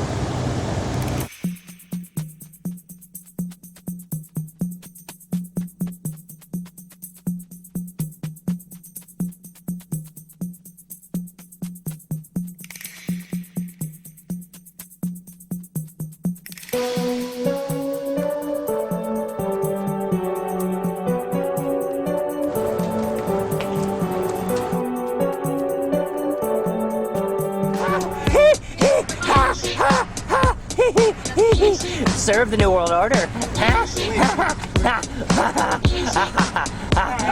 Throw your intellect out the window. So there I was, minding my own business, trying to win Mr. Jones's contest. Channel 8 News was going live. I just couldn't resist. Hey, I got an idea. It is designed to I have an idea for you. on Burnside. I have an idea for you. Why don't you do a real news story, like when Obama is giving away $23.7 trillion of our money to a bunch of foreign bankers? How come you're not talking about that? We're off the air. Woo! We're off the air. Great. Why don't you do a real story? Do a real news story. It doesn't change anything, man. Why don't you guys actually do a real news story? Why don't you do a real news story? I'm not trying to intimidate you. I want you to do your job. You are the only job that's protected by the Constitution. Okay, First Amendment protects you, and you're not doing your job. You're supposed to question the empire. You're supposed to be objective, and you're supposed to question both right and left. And I should love getting attacked by a jackass. I'm not attacking you. I'm talking to you. I'm not attacking you. You're yelling at me. I'm telling you, you should do a real news story. I'm telling you should really do a real news story. See, I'm trying to do my job. Really? When you come really? up and start you should yelling do at me a real. while I'm not doing my yelling at you, job. sir. I'm talking to you. How come you're the only profession that's protected by the First Amendment? Okay, the only profession that's protected by the Bill of Rights, and yet all you people do is reinforce a false left-right paradigm. All it is lies. You get left and right to fight each other. There is no left and right in this country. It has to do with liberty and tyranny, okay? That's what I want you to. I'm trying to talk to you, man. Fine. Why couldn't you tell me that after I was done with my report? What do you mean? I'm done now, and we're You're talking. done now. Why did you have to come up and do it while I was on? Please answer my TV? question. How come no one in the mainstream media wants to talk about the $23.7 trillion that's been given away to foreign offshore bankers, like the TARP? How come no one talks about that? How come no one talks about Afghanistan? It's like we're occupying the whole country. I know about that. I know you know that stuff, No, but how come you guys won't talk about it? From consuming some of the mainstream media. It's not all of it. Mainstream media is not talking about this the way it should. But the fact that I know about it from mainstream media, that's a start, isn't it?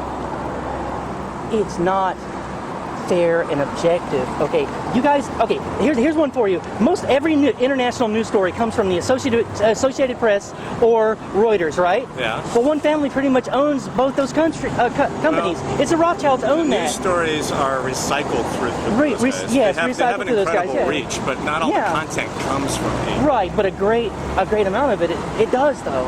You know, and that's what I'm talking about. Like. Right. Can I talk with you? Yeah, I'll be right back. These video Oh, I don't mind. I don't care. No, I mean, how come all these really important issues aren't even being dealt with? You know, how about the fraud of man-made global warming, our climate change? How come there is no actual scientific consensus? But if you look at the mainstream media's version of that, it's like, oh, everybody, let's pay your carbon tax. What about Al Gore? Okay, I love this one. Al Gore wants us to buy our carbon indulgences from his company. Do you realize that? I mean, do you know this stuff? Do you know that Al Gore is actually on the board of directors of a company that's going to be buying cap and trade stuff? Like a whole new industry. What do you support? What do I support? Yeah. The destruction of the false right-left paradigm. Freedom, liberty, actually... What does it mean, the destruction of the false right-left paradigm? It means... Okay, I feel that mainstream media supports a narrative that just divides American political perspective in the two camps, either Democrat or Republican, and everybody else doesn't get a voice. Like third parties don't get a voice. What about the Libertarian Party? What about the Green Party? I mean, they get just a tiny little sliver of message. Like everything that comes through in all the debates, I mean, they have to get approved. You know, I wasn't trying to scare you with the makeup. I was doing something else earlier. You know, I just. Oh, I'm not scared. Oh, I know that you were trying to disrupt us. You did a great job. Oh, well, thanks. But I'm trying to find out, you know, if very few activists that are Caucasian that live in the United States that were born here know what it's like to have people that look like them get raped and killed. And although I was born here and I'm from Portland and I am an American, I'm doing this because I'm standing up for my country and the Bill of Rights and the U.S. Constitution, I still have a heritage. I still have somewhat of a culture that was passed on to me through my father, through my ancestry, and my father was born in Afghanistan. And if you want to talk about real racism, that's really what we're doing here. We're trying to expose this puppet right here that is okay, the bombing, the pillaging, the continuation of the destruction of the Middle East, and I'm saying no more, whether it's Bush, whether it's Obama, we are going to hold our so-called elected politicians accountable. Yeah, our traitors accountable. Yeah. There will be no compromise. What is racism is to say, well, because we have a different president who looks a different way and smiles a lot, we're going to ignore the death toll. We're going to ignore those people that tell us that on his third day in, he expanded the war by bombing Pakistan with unmanned aerial drones, or predator drones. So they're not even using men in many cases. This is the front piece for the Fourth Reich. The Nazis did not lose the war, they simply had to move. And if you follow the money, if you read Henry Kissinger's National Memorandum 200, where he talks about using food as a weapon in 1974, you will understand what is really going on here. So, to show Obama dressed up as a sociopathic joker is not racist, it's showing his true colors. What's racist is allowing this war to continue in the name of peace. the name of democracy, in the name of this, that, and the other. And that's what troubles me greatly. And I wonder what's going to happen next. If they've got people to go along with this, what do they have the next generation geared up for? Tribute to the big banks, $23.7 trillion that they're currently admitting the big banks have taken from our country. Yet liberals were complaining about $87 billion that Bush took towards the war, the same war that Obama is continuing into Pakistan. This is what I call hell on earth. This mind-controlled population that we're living in. But yeah, absolutely. Wall Street fascism, Wall Street has taken over Washington in the biggest way than ever before.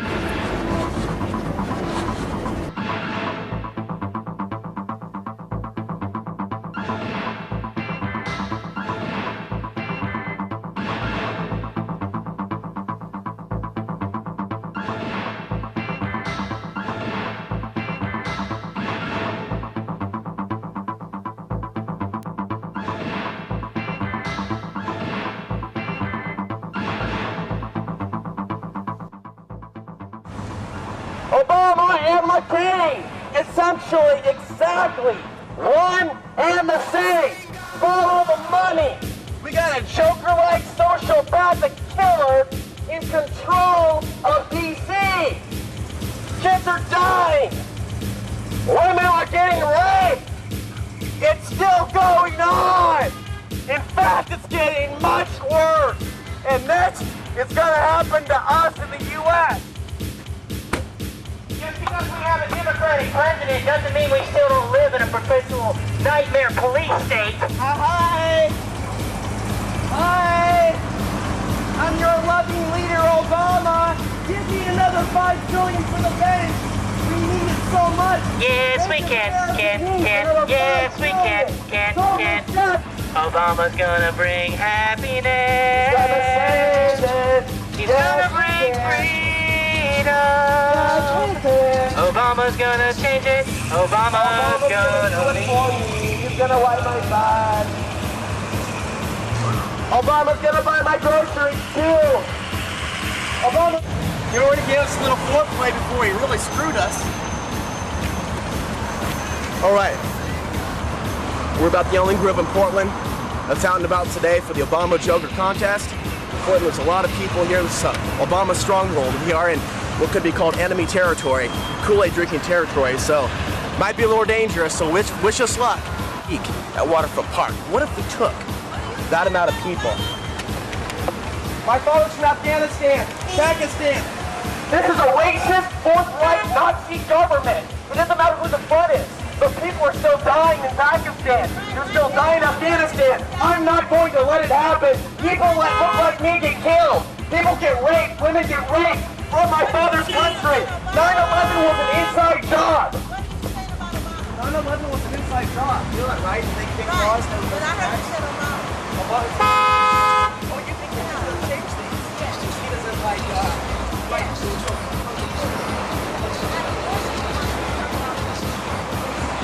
why does he have to do up that? Good question. Yeah, that's what he needs to ask. So you need What's up to Obama to keep Bush accountable? Let's let Obama and ask him to do his job. But Obama's not going to do that because Obama's been well paid. He's been well paid by the big bankers. He's been well paid by the military-industrial complex. They have plans for this country. They're going to crash this economy. They're going to continue to build up their police state. They're going to continue to call people that question authority racist. They're going to continue to call people that question the tax code racist, white supremacist. It is a lie. Death to the New World Order! It is a lie to say that people that question authority are racist. This affects you. And the Titanic is now sinking. They took $23.7 trillion from us. And they gave it to the parasitic. Yes, I totally agree with you. I love the Joker thing, man. Thank you, sir. Thank you for your support. Good job. They want to hurt you. They want to hurt your family. We want to stop them from hurting you. We want to stop them from what they're doing. We aren't going to allow them to get to our country without a fight. We are not going quietly into the night. We are going to stand up for the Constitution. We are going to stand up for Bill of Rights. We are not going to back down. We are going to continue to love our neighbor. We are not going to be co-opted. We are not going to be co-opted by this dangerous, dangerous system that has mind-controlled so many to believe that one man could change this. One man. That one man would change what they started. It doesn't work that way. September 11th, 2001, will the state manage the bet to get us into yet another manufactured war? They staged the Gulf of Tonkin to get us into Vietnam. History is repeating itself. We aren't meant to win this war in the Middle East. We're simply meant to fund it. So we end up going to the crater and crater levels of debt. Until one day we've got nothing. We've got nothing but shame. Shames in our pockets and shames like slaves on our wrists and our ankles. This is history repeating itself. Yes. No, I'm just in here. It's our beloved leader. Hi. Don't get your flu shot. Don't get your flu shot, young lady. You don't want the flu shot. Hi. Don't drink the Kool-Aid. Okay. Influence. Susceptible populations willingly giving over their power to foreign banks, domestic banks, Bank of America, Goldman Sachs, State Manhattan. The list goes on and on and on. 2-3. We know they've already taken $23.7 trillion from the American taxpayers. This is the debt we won't be able to pay off.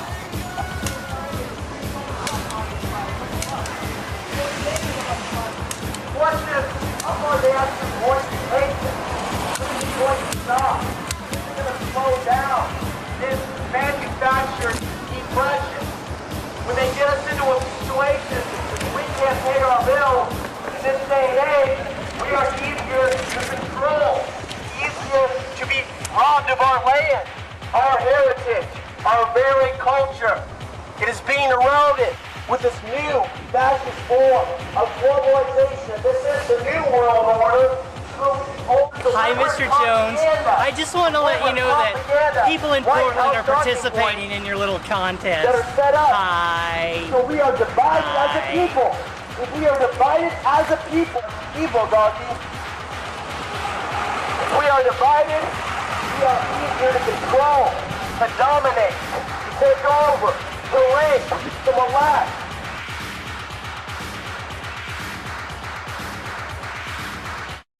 Honk for life? How about honk for Obamacare? That's right, it's a eugenics agenda. What do you think about that? Yes, we can.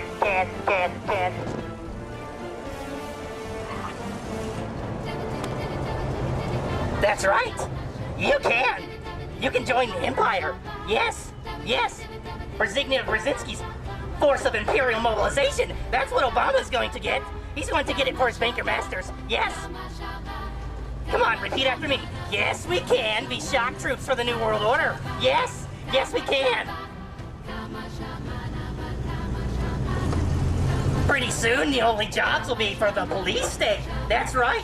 You can work snitching on your neighbors, or how about a nice carbon police job? Thanks to Obama's shiny new carbon tax legislation. Yes. Oh, you can have your house invaded by auditors. That's right. Armies of jerks with clipboards. Yes, jerks with clipboards that audit every aspect of your life. Yes.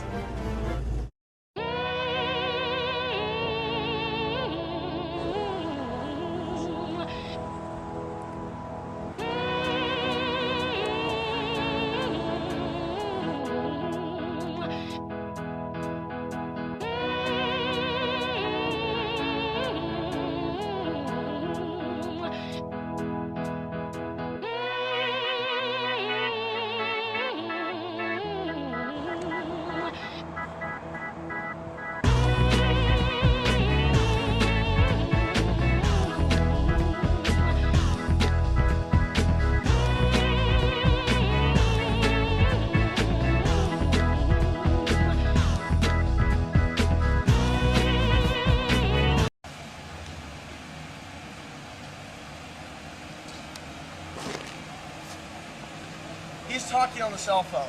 I don't want to interrupt, but I'd like to give him a flyer for the television show so he can learn about the New World Order for himself and what I've been saying about the future, public safety, where the world is going, where the economy is going.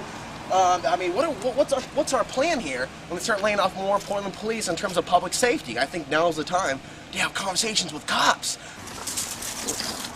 Oh, no. All right, folks, we're going to be highly creative here. 9/11 was an inside job. Don't forget why we're really at war. Tell your friends. Tell your family. Tell everybody. Time left. Oh, God. Oh. All right, folks, 9/11 was an inside job. AlexAnsary.com. All right, so we're going to let you know that. Stop. Take a look and listen. 9/11 was an inside job. The whole thing's a fraud. Wake up your family. Wake up your friends. Wake up your dogs. They're a part of this as well. Let's go ahead and move on to some bubbles and letting people know what reality is about, what evil is about. And we're going to place this throughout the city. They can hear something, but a lot of people don't want to hear it because a person can't unhear something. Once they've heard it, Infowars.com, Google the website. All of a sudden, ideas that are bulletproof pop up in physical manifestation through the form of a DVD. Visible Empire by Jason Vermis is a New World Order defined. We're going to leave this $25 brand new documentary to a very lucky winner by leaving this here for a very special individual. We're here at Laurelhurst Park. What is it, like the 29th day of May? What does it matter? Every day seems to be the same in this New World Order. Speaking of the New World Order, we've got Invisible Empire here. A New World Order defined. And we think there are some intelligent people here in the Laurelhurst Dog Park that may want to... How's it going, guys? Hey, how you doing? I come bearing gifts. I only have 2 of these. This film just came out. It's called Invisible Empire. It's a gift from me to you. These usually cost about $25 on the web, but we just made a bunch of copies. Okay. The New World Order is the global superstate that we're moving into. Its national sovereignty gets eroded. Big banks and big business, including states' rights. We're moving into this central government structure. This is a documentary that goes over a number of political leaders in the past that have called for a New World Order. Prior to Obama, prior to Bush, prior to Clinton. This is great documentation, but it's actually really scary. Instead of funny, when you look at actually what kind of world we're moving into, the next generation, it's terrifing. But yeah, definitely take a knowledge is power. I can't even get into you with that conversation. Knowledge is power. So not have any consent prior to investigation. Just watch it with an open mind. Okay. Thank you. Have a good day. But anyway, yeah. What do you think, Alex? Are you going to watch it? I think he was very... I made him laugh. But it's not a laughing matter, folks. But I think she might. I don't think he will. I think because he's a man in uniform, he was holding back his real thoughts. But you know, I'll say this briefly. You never know who you're going to reach. I was actually stopped about a week ago simply because I was walking around my neighborhood at 2 o'clock in the morning and someone was breaking into cars and a cop wanted to see what my identity was. Well, I didn't show him my ID, but I did say that I did a TV show on Access discussing the police state and why people really are robbing people. I mean, the economy melting down, it's cause and effect. He actually told me he watched the show. So what I'm trying to say here is you can't necessarily judge someone, a cop, someone because they're in uniform. Just assume that they're under mind control. I think when you start seeing a lot of police chiefs resigning, there are some articles about that. It makes you wonder why they're resigning. Is there maybe something that they know is coming that they don't want to go along with? If we can reach out to police in our local community, that's a win.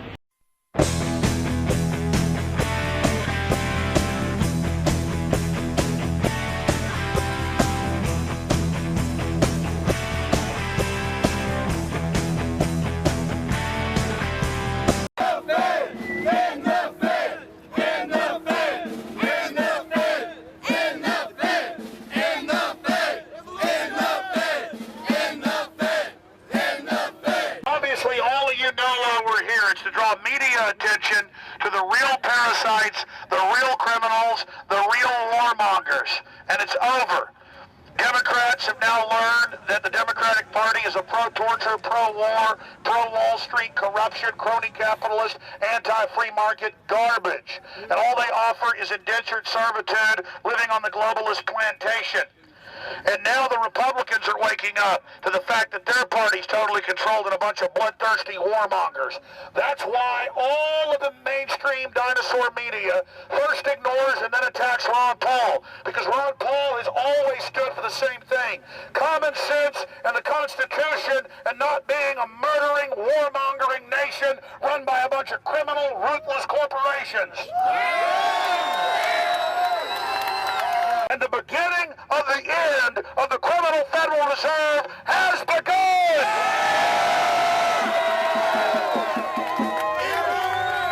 In the Fed!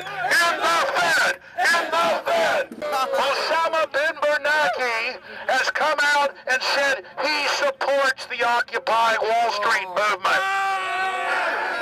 We've seen the head of the Dallas Federal Reserve, one of the most powerful in the country, come out and say he supports Occupy Wall Street. We've seen Bill Clinton. We've seen George Soros. We've seen Al Gore. We've seen all the people that have gotten rich and powerful off of stealing people's tax money through their corporate fascist system, telling the American people that are hitting the streets and angry at the corruption of Wall Street that they need to sit down and, basically feel good because the government hears you and is with you. This is a desperate attempt for the system to try to co-opt the anger, and they've sent out all of the operatives from the Republican and Democratic parties to try to take over the awakening to the bankster fraud. This Federal Reserve is only the latest manifestation of fraudsters that learned that they could manipulate the currencies going back thousands of years. More than 2,000 years ago, Jesus Christ, the only time he got violent, went into the money changers who were manipulating the currency, overturned their tables, and beat them with a whip. We are here today to simply identify the enemies of free humanity. But you need to make it clear to the world, these people are the enemies of private property for the general public. They want to make us all dependent under the yoke of a giant system that they control. And their attempt to claim that rebellion against their tyranny is to bring in socialism is an attempt to suck out our substance and reduce us to the level of slaves.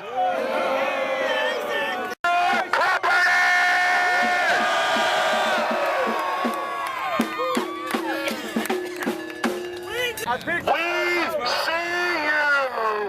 We see you! We see you! The Federal Reserve is the 1%. The Federal Reserve is the 1%. The Federal Reserve is the 1%. The Federal Reserve is the 1%. The Federal Reserve is the 1%.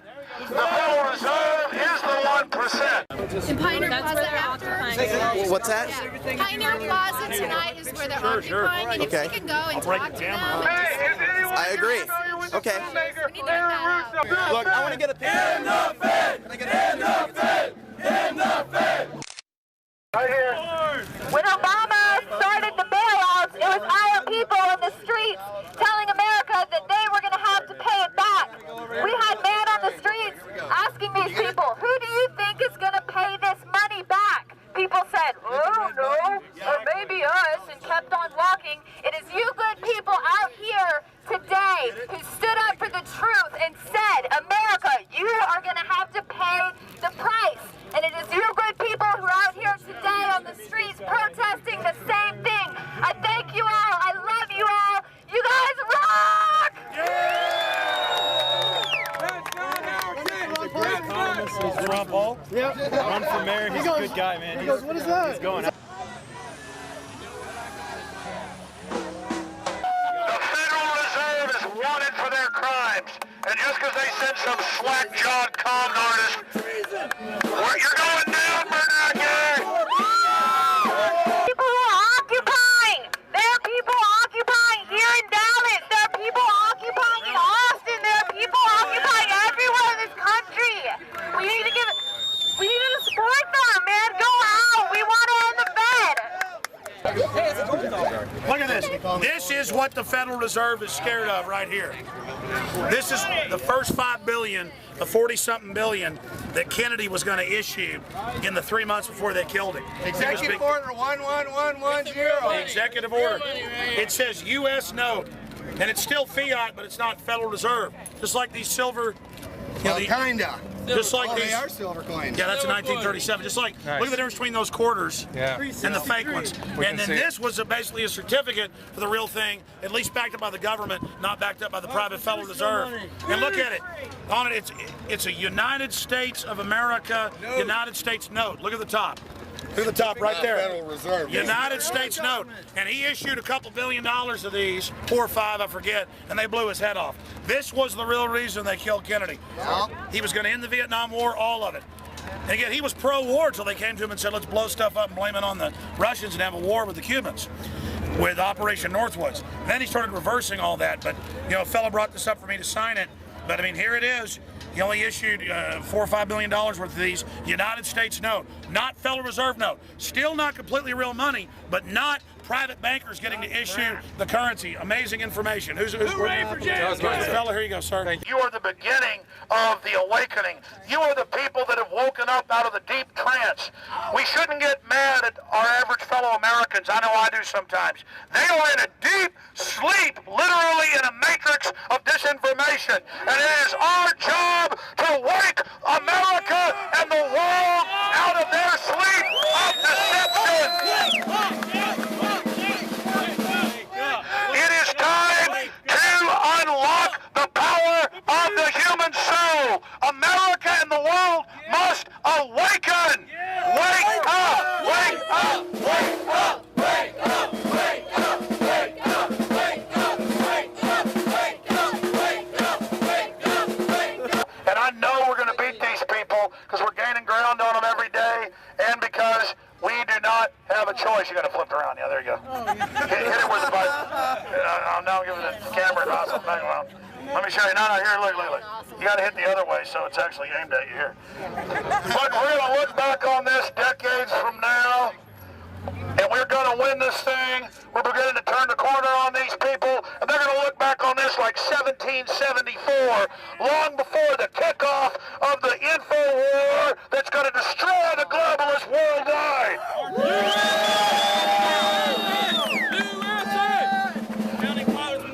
There are a lot of people that want to make this violent. A lot of them are provocateurs, and a lot of people are just sick and tired of being slaves. But the globalists have already been violent in our food, our water, through the information for a long time.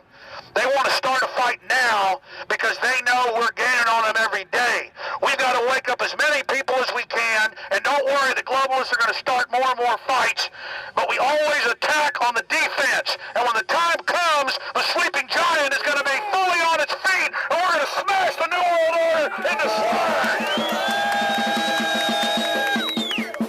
But right now, every man, woman, and child of you, no matter what color or your religion, is a modern Paul Revere riding through the night of disinformation, igniting the brush fires of humanity that will bring down David Rockefeller and the New World Order.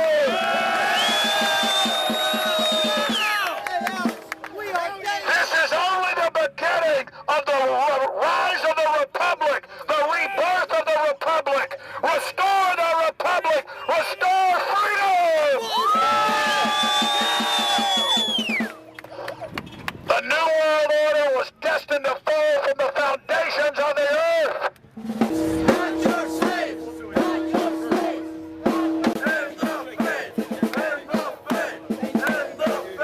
100 years of you scumbag bankers having a financial dictatorship is 100 years too long.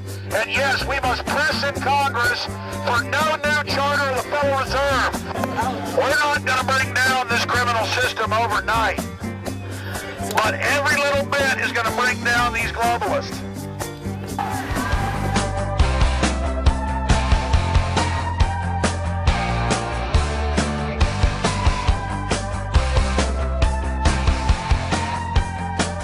No, we're here waiting for Alex Jones to show up, and y'all ought to be out here. You can't just sit around and think freedom is yours just because you're born here. The revolution just can't be on Facebook. No, you've got to get out. You've got to get in front of your city councils. You've got to get in front of your county officials. You've got to get in front of people who order the guns. And you've got to hand out things like this from Oath Keepers, you know, to the Very cops. good. Talk to them about their responsibilities and their oath to the Constitution. Get out. Get out of your house. Quit sitting behind that keyboard in your underwear and join us out here. You'd be amazed at a lot of great people out here and great debate as well. Originally, this was Occupy Dallas as an offshoot that was actually grassroots. People inspired by the folks on Wall Street. They did their thing yesterday, and I kind of expected to see them out here today, but they're not here. So apparently there's a divide. They're not interested in uniting with free humanity. They're only out to... Actually, that group was... it was grassroots, and then it was infiltrated by the socialist part of it. And I think they pressured a lot of folks to be afraid of coming out and being part of this, even though and the Fed is the real root of the problem. I know about the Federal Reserve, and other people don't. They don't know that it's private. They don't know it's run for profit. They don't know that it has private shareholders. They don't know. They haven't read the Federal Reserve Act 1913. It's completely naked. It's a scam that steals money, but it's completely exposed. There's no covering or camouflage whatsoever. So this is a battle we can win. Anyone spends 5 minutes on it, they know all there is to know about the Fed. And you either agree with it, which I've met one person my whole life that knows about it and agrees with it, or like all of us, we disagree with it. And it's a simple thing. No one should control the interest rates. That should go to the free market, and let the Congress have the power of the purse back.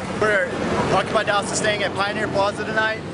It's kind of a breakdown of communication. We have like half of our group is here at the Federal Building, and then the other half is doing something at Federal Pioneer Plaza. Well, that's cool. We have multiple events at multiple locations. Yeah, I mean, I'm going to stay here as long as I can.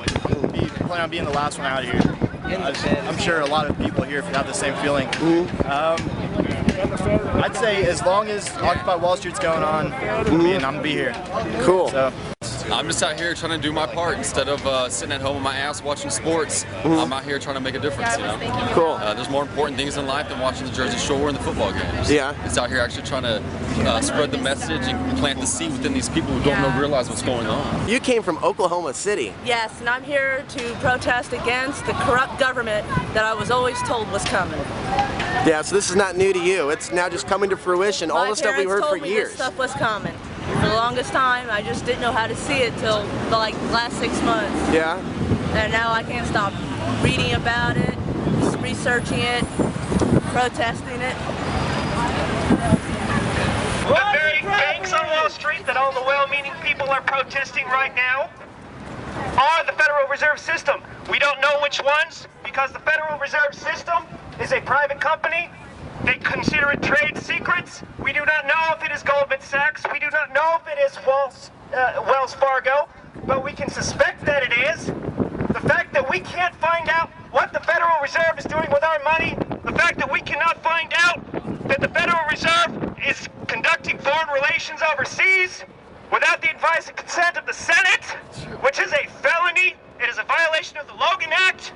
The fact that the Federal Reserve is advocating that your pensions be privatized and securitized to create the next big Ponzi scheme. All of this has to end!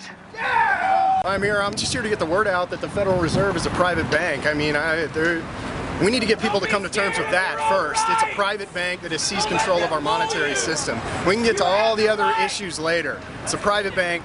It's a totally criminal, unconstitutional organization, and we're here to put the word out that we want to put an end to it. I'm here to defend capitalism. I think a lot of people are misguided. They think that the solution to all of the corruption on Wall Street is to end capitalism.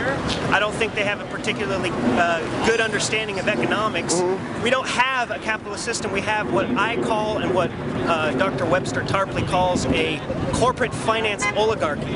It is a branch of fascism. It is a part partnership between the government and private industry to gain an unfair trade advantage over everyone else here. The Federal Reserve has a monopoly on the interest, on the issuance of currency and credit of our money that we are forced to use to conduct commerce in between us. We don't have control of our money, the private banks do, and that's why I'm here protesting the Federal Reserve. That's why I'm supporting Ron Paul for president. I'm here because, as a great man Thomas Jefferson once said, banking institutions are more dangerous than standing armies. If the American people ever allow private banks to control the issuance of currency, then the banks and corporations which grow up around them will deprive the people of their property until their children wake up homeless on the continent that their fathers conquered. And that's exactly what's happened, and that's why I'm here.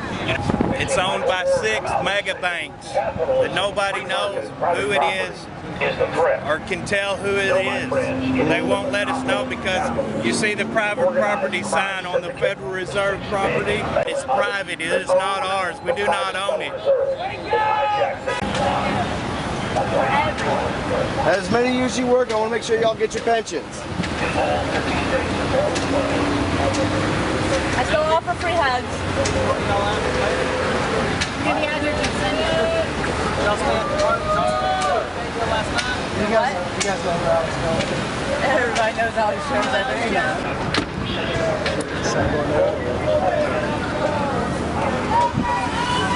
The police and military really have been fantastic. They're very respectful, and hundreds and thousands of people are oath-keepers that are police and military serving. So I think everyone took the oath, and most will keep the oath as long as they understand what it is.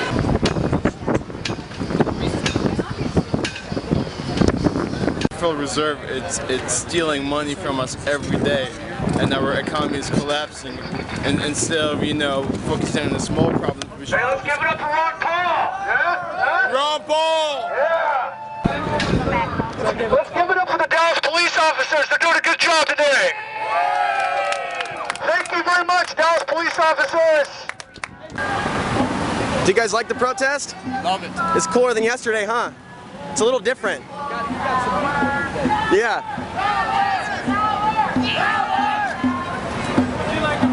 We got people on the other side of the block. How do I go through without getting in trouble? You're fine. The cops love this.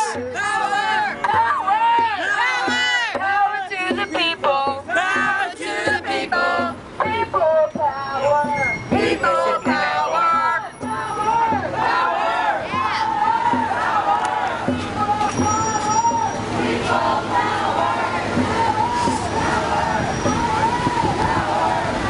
Are you guys loving this or what? You guys don't have this much excitement in Dallas? I just came here from Oregon. I just moved here. This is like a whole different scene. I know you guys are enjoying it. Are you guys enjoying this and happy that people are coming together? Have you noticed that groups are kind of fragmented yesterday versus today? I said, have you noticed the groups are kind of fragmented? Wow, that's good. That's like nerves of steel. So how about when martial law is declared and the foreign troops come in? Are you going to be silent then? You won't. You're going to be like, shit, man, those dudes were fucking right. Are you guys enjoying the protest? Or at all? Some of it? Is this not the Texas OU rally? Huh? This is not the Texas OU rally? No, it's not. Is there something going on tomorrow? Some sort of I'm undercover. Is there some sort of a game where they're going to throw the pigskin back and forth and people are going to go, oh, that's significant. Yes. This is the real game, though. You want to get people to blow their horns? Are you concerned, as a nice guy that you are, as an officer, are you concerned at all that the economic problems aren't going to go away? And your job's going to be like, a lot more on your plate than you really need at this point, frankly. Like, can you get more on your current events, political answers? Well, we don't have to get political. We don't have to get political at this point. Are you concerned that the economy is just not going to turn around and, life as we know it actually is going to change in a big way? Hey, so are you asking to be working here in the next 40 years? Are you afraid of that? No, I'm not. You're not? Come back in 2 years and you'll be talking to him. the project for the New American Century released their white papers, Rebuilding America's Defenses, Rebuilding America's Strategic Defenses in 1997. So it almost made me feel like those guys maybe got hip to that. When I read the sentence, it was in 2002 actually that I read the sentence in the project for the New American Century about a new Pearl Harbor-like event. I knew, it was like I had my aha moment, like I always knew 9/11 was an inside job, I didn't trust it, didn't trust it. It wasn't a bunch of Arabs in caves, you know, and most really radical or religious people don't really kill people in general. If they believe in God, they're not really hip to kill, usually. And once I read that, you know, like I said, you know, I had my aha moment in 2000 during the presidential election. That's when I became convinced that 9/11 was an inside job. It's rotten. I mean, it's rotten. And you know, that feeling never went away. But I heard about them building FEMA camps under Clinton when I was in college in 1996, and about all of the fiasco that happened in Serbia and Croatia. I mean, yes, we were going and stopping a genocide, but it was a genocide that, you know, we kind of... And the crimes the peacekeepers were engaged in with trafficking. Exactly. The most underreported thing. Right. And so I was half aware in like 96, 97, graduated from high school in 95, 96, 97, getting more aware, 2000, totally awake. And then it was just a matter of time. And last year I had, or a couple years ago, I had the privilege of seeing Stephen Jones give his first presentation in the United States on what happened in Building 7 and the 2 towers. And that was like sitting through a physics lecture.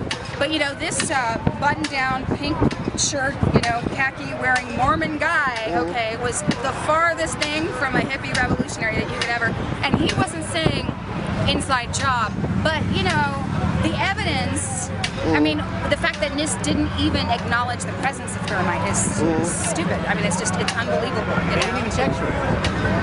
It's just, and so he actually went through and refuted their methodology step by step by step. Yeah, there's something else going on out there.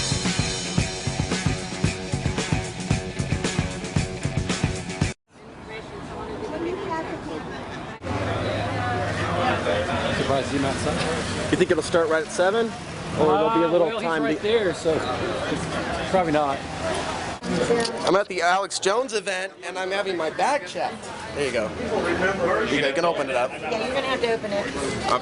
Hey, Alex Jones. We're here at the Alex Jones event, the Lakewood Theater. Absolutely. How does it feel to be around so many info warriors? Are people networking? So we're involved in the leaderless coup against the New World Order, and not just watching one person. Do you feel that energy vibe going on? I've never been around so many coups in one place in my whole life. Do you feel crazy? Not at all. I feel informed. Are you coming up to get some medication here? I feel right at home. We are at the Lakewood Theater. There we go. Hey, what's up, man? Ryan, how's it going? We're all right down here on the right. Just look for my red cap. Hey, Mark. Alex. What's going on? Dude, hey. So, what do you think? That's good so far. It's good. Great. Yeah. What do you guys think? Awesome, man. We're ready. Exciting? And the show hasn't even started yet. Everybody's pumped. Oh yeah. Man, there's no ins and outs here. Yeah. They won't let you in. They won't let you out. Yeah. We're here to get. I mean, you know, Twilight Zone. It's definitely here, man. Here we are. Look at all these truthers here. Who are you? Alex Ansary. I'm just an old newspaper reporter. My job is just ferret out information and present it to you. And I don't have a bullhorn. But Alex does, and I can think of no one who's done more to bring truth and information in this country than Alex Jones.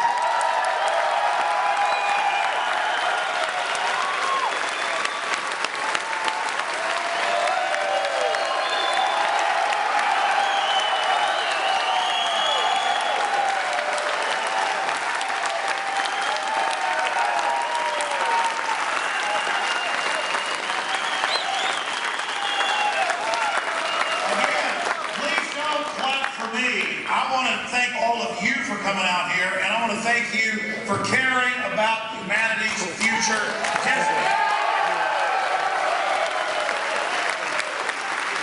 Because make no mistake,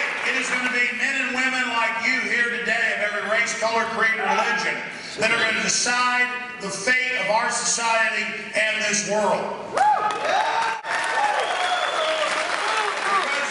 Because you're only going to find satisfaction. You're only going to find fulfillment in doing what's right, and you know that. That's why you're here. But I'm talking to the millions that will end up watching this out there. Those that make fun of those of us that care or are involved. Those that laugh at us when we're informed. We shouldn't be angry at them as I've been in the past. We should realize these are damaged people by the psychotronic weapons, the television, the soul-sucking culture, the chemicals, the GMO, all of it. This was done to put people into a literal trance, scientifically. You can look it up, the brain waves are lower than they were 50 years ago. The public is very close to a sleep state. And so don't be angry at them when they laugh at you and giggle at you and come back with canned responses. Yes, FBI, I've got him. He bought coffee with cash, and he was using a proxy server to search the web.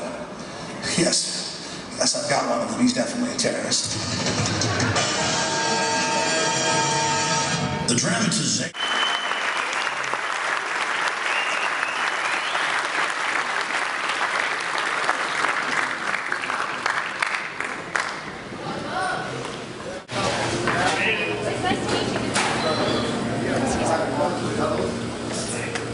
I quit smoking to be a more effective info warrior. I'm on day 10 right now. Good for you. I was handing out the mints and some business cards to a line that wasn't even moving, and they came out and told me I can't do that, that I'm slowing up the line.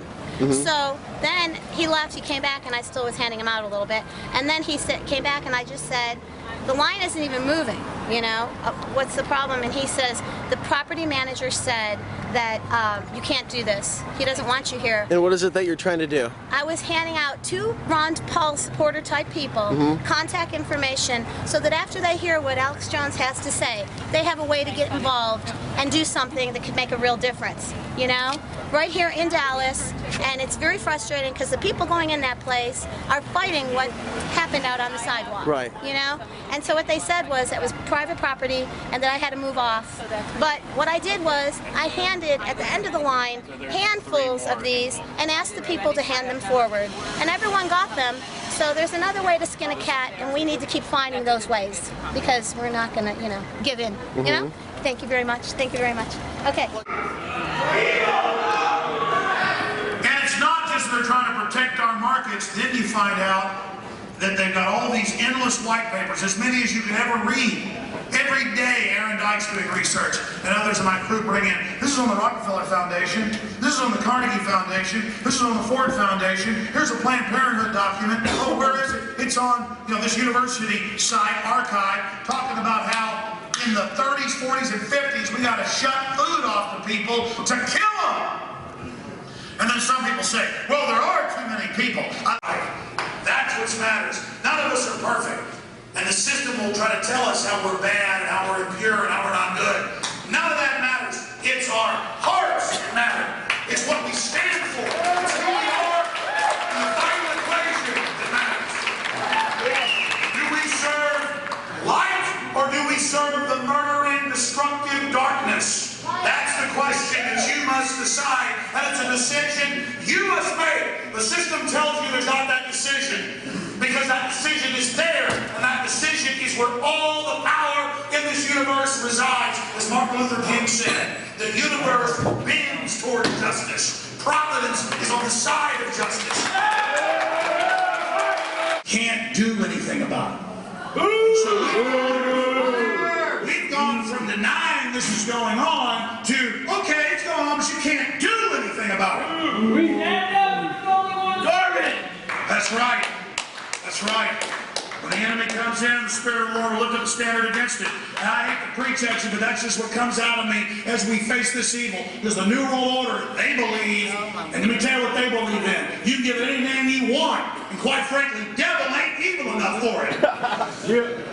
Now, continuing here, we must develop a blueprint to defeat the New World Order. We are winning. We are having victories because humanity has power. And real men and women who have power, who have love, who have strength, who have courage. We always are ashamed of our power. We're always meek and humble in the face of evil. And we think that it's just our job to lay down to it. I'm here to tell you, it's time for humanity to stand up. Yeah. Evil is coming down on our children. Evil is coming down on our communities. Evil is coming down on us with all their plagues and all their disease and all their corruption that they gain power out of. And it's time for humanity to stand up in the Infowars and say, I don't know what's going to happen at the end of this, but you want to fight, you better believe you've got to. Sir, what do you think is a blueprint to defeating the New World Order? Well, I think it's already been done. Yeah. And most of the people are waking up now. So we're kind of seeing it on its way out in slow motion, kind of. Well, I kind of think that our Lord, the one that's probably pushing this agenda, our Father in heaven, I don't think he's real worried about nuclear missiles. I don't think he's worried about economy collapsing, because I believe he's in control of what's going on. But right now, as far as the movement here in the United States to get freedom back, I think he's behind that also, to fight evil.